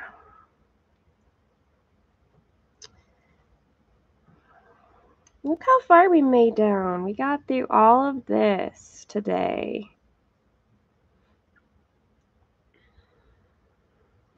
You can see the TEA, and I think this is a C. You can't really see that part.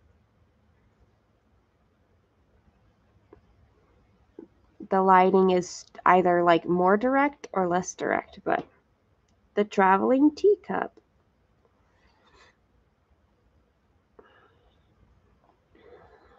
All right. All right, all right, all right, all right, all right. Choose my photo. How long did it take me today? 3.5 hours? It's not bad.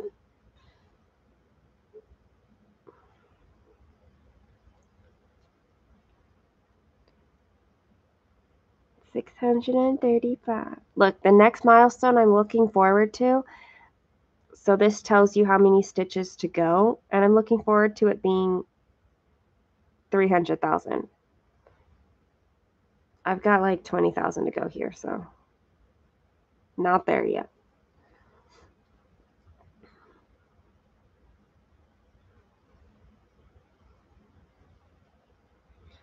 Whoa, whoa, whoa, whoa, whoa.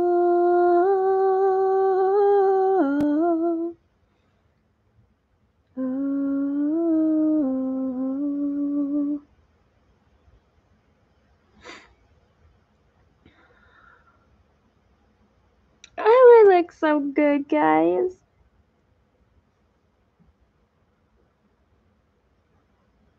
That'll take what? Probably 2 more days to finish out this section. And so in 2 days, I'll actually start up on this next section.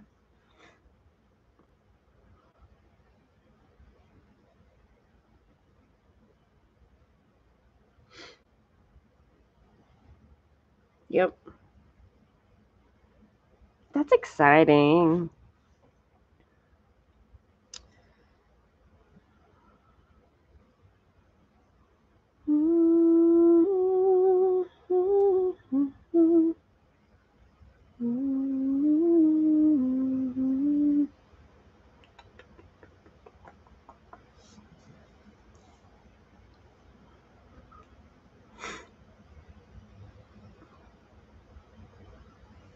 You teach, I teach. Computer age philosophy. But my students would rather watch TV. America. America.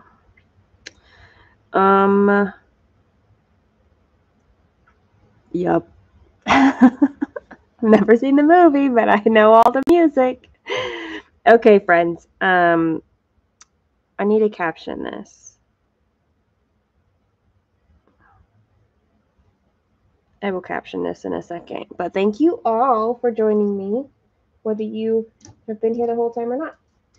I will actually schedule on YouTube my live stream for tomorrow. Now that we've talked about it, I will schedule it, and then you'll be able to hit like a notify me button or something specific on that if you see it,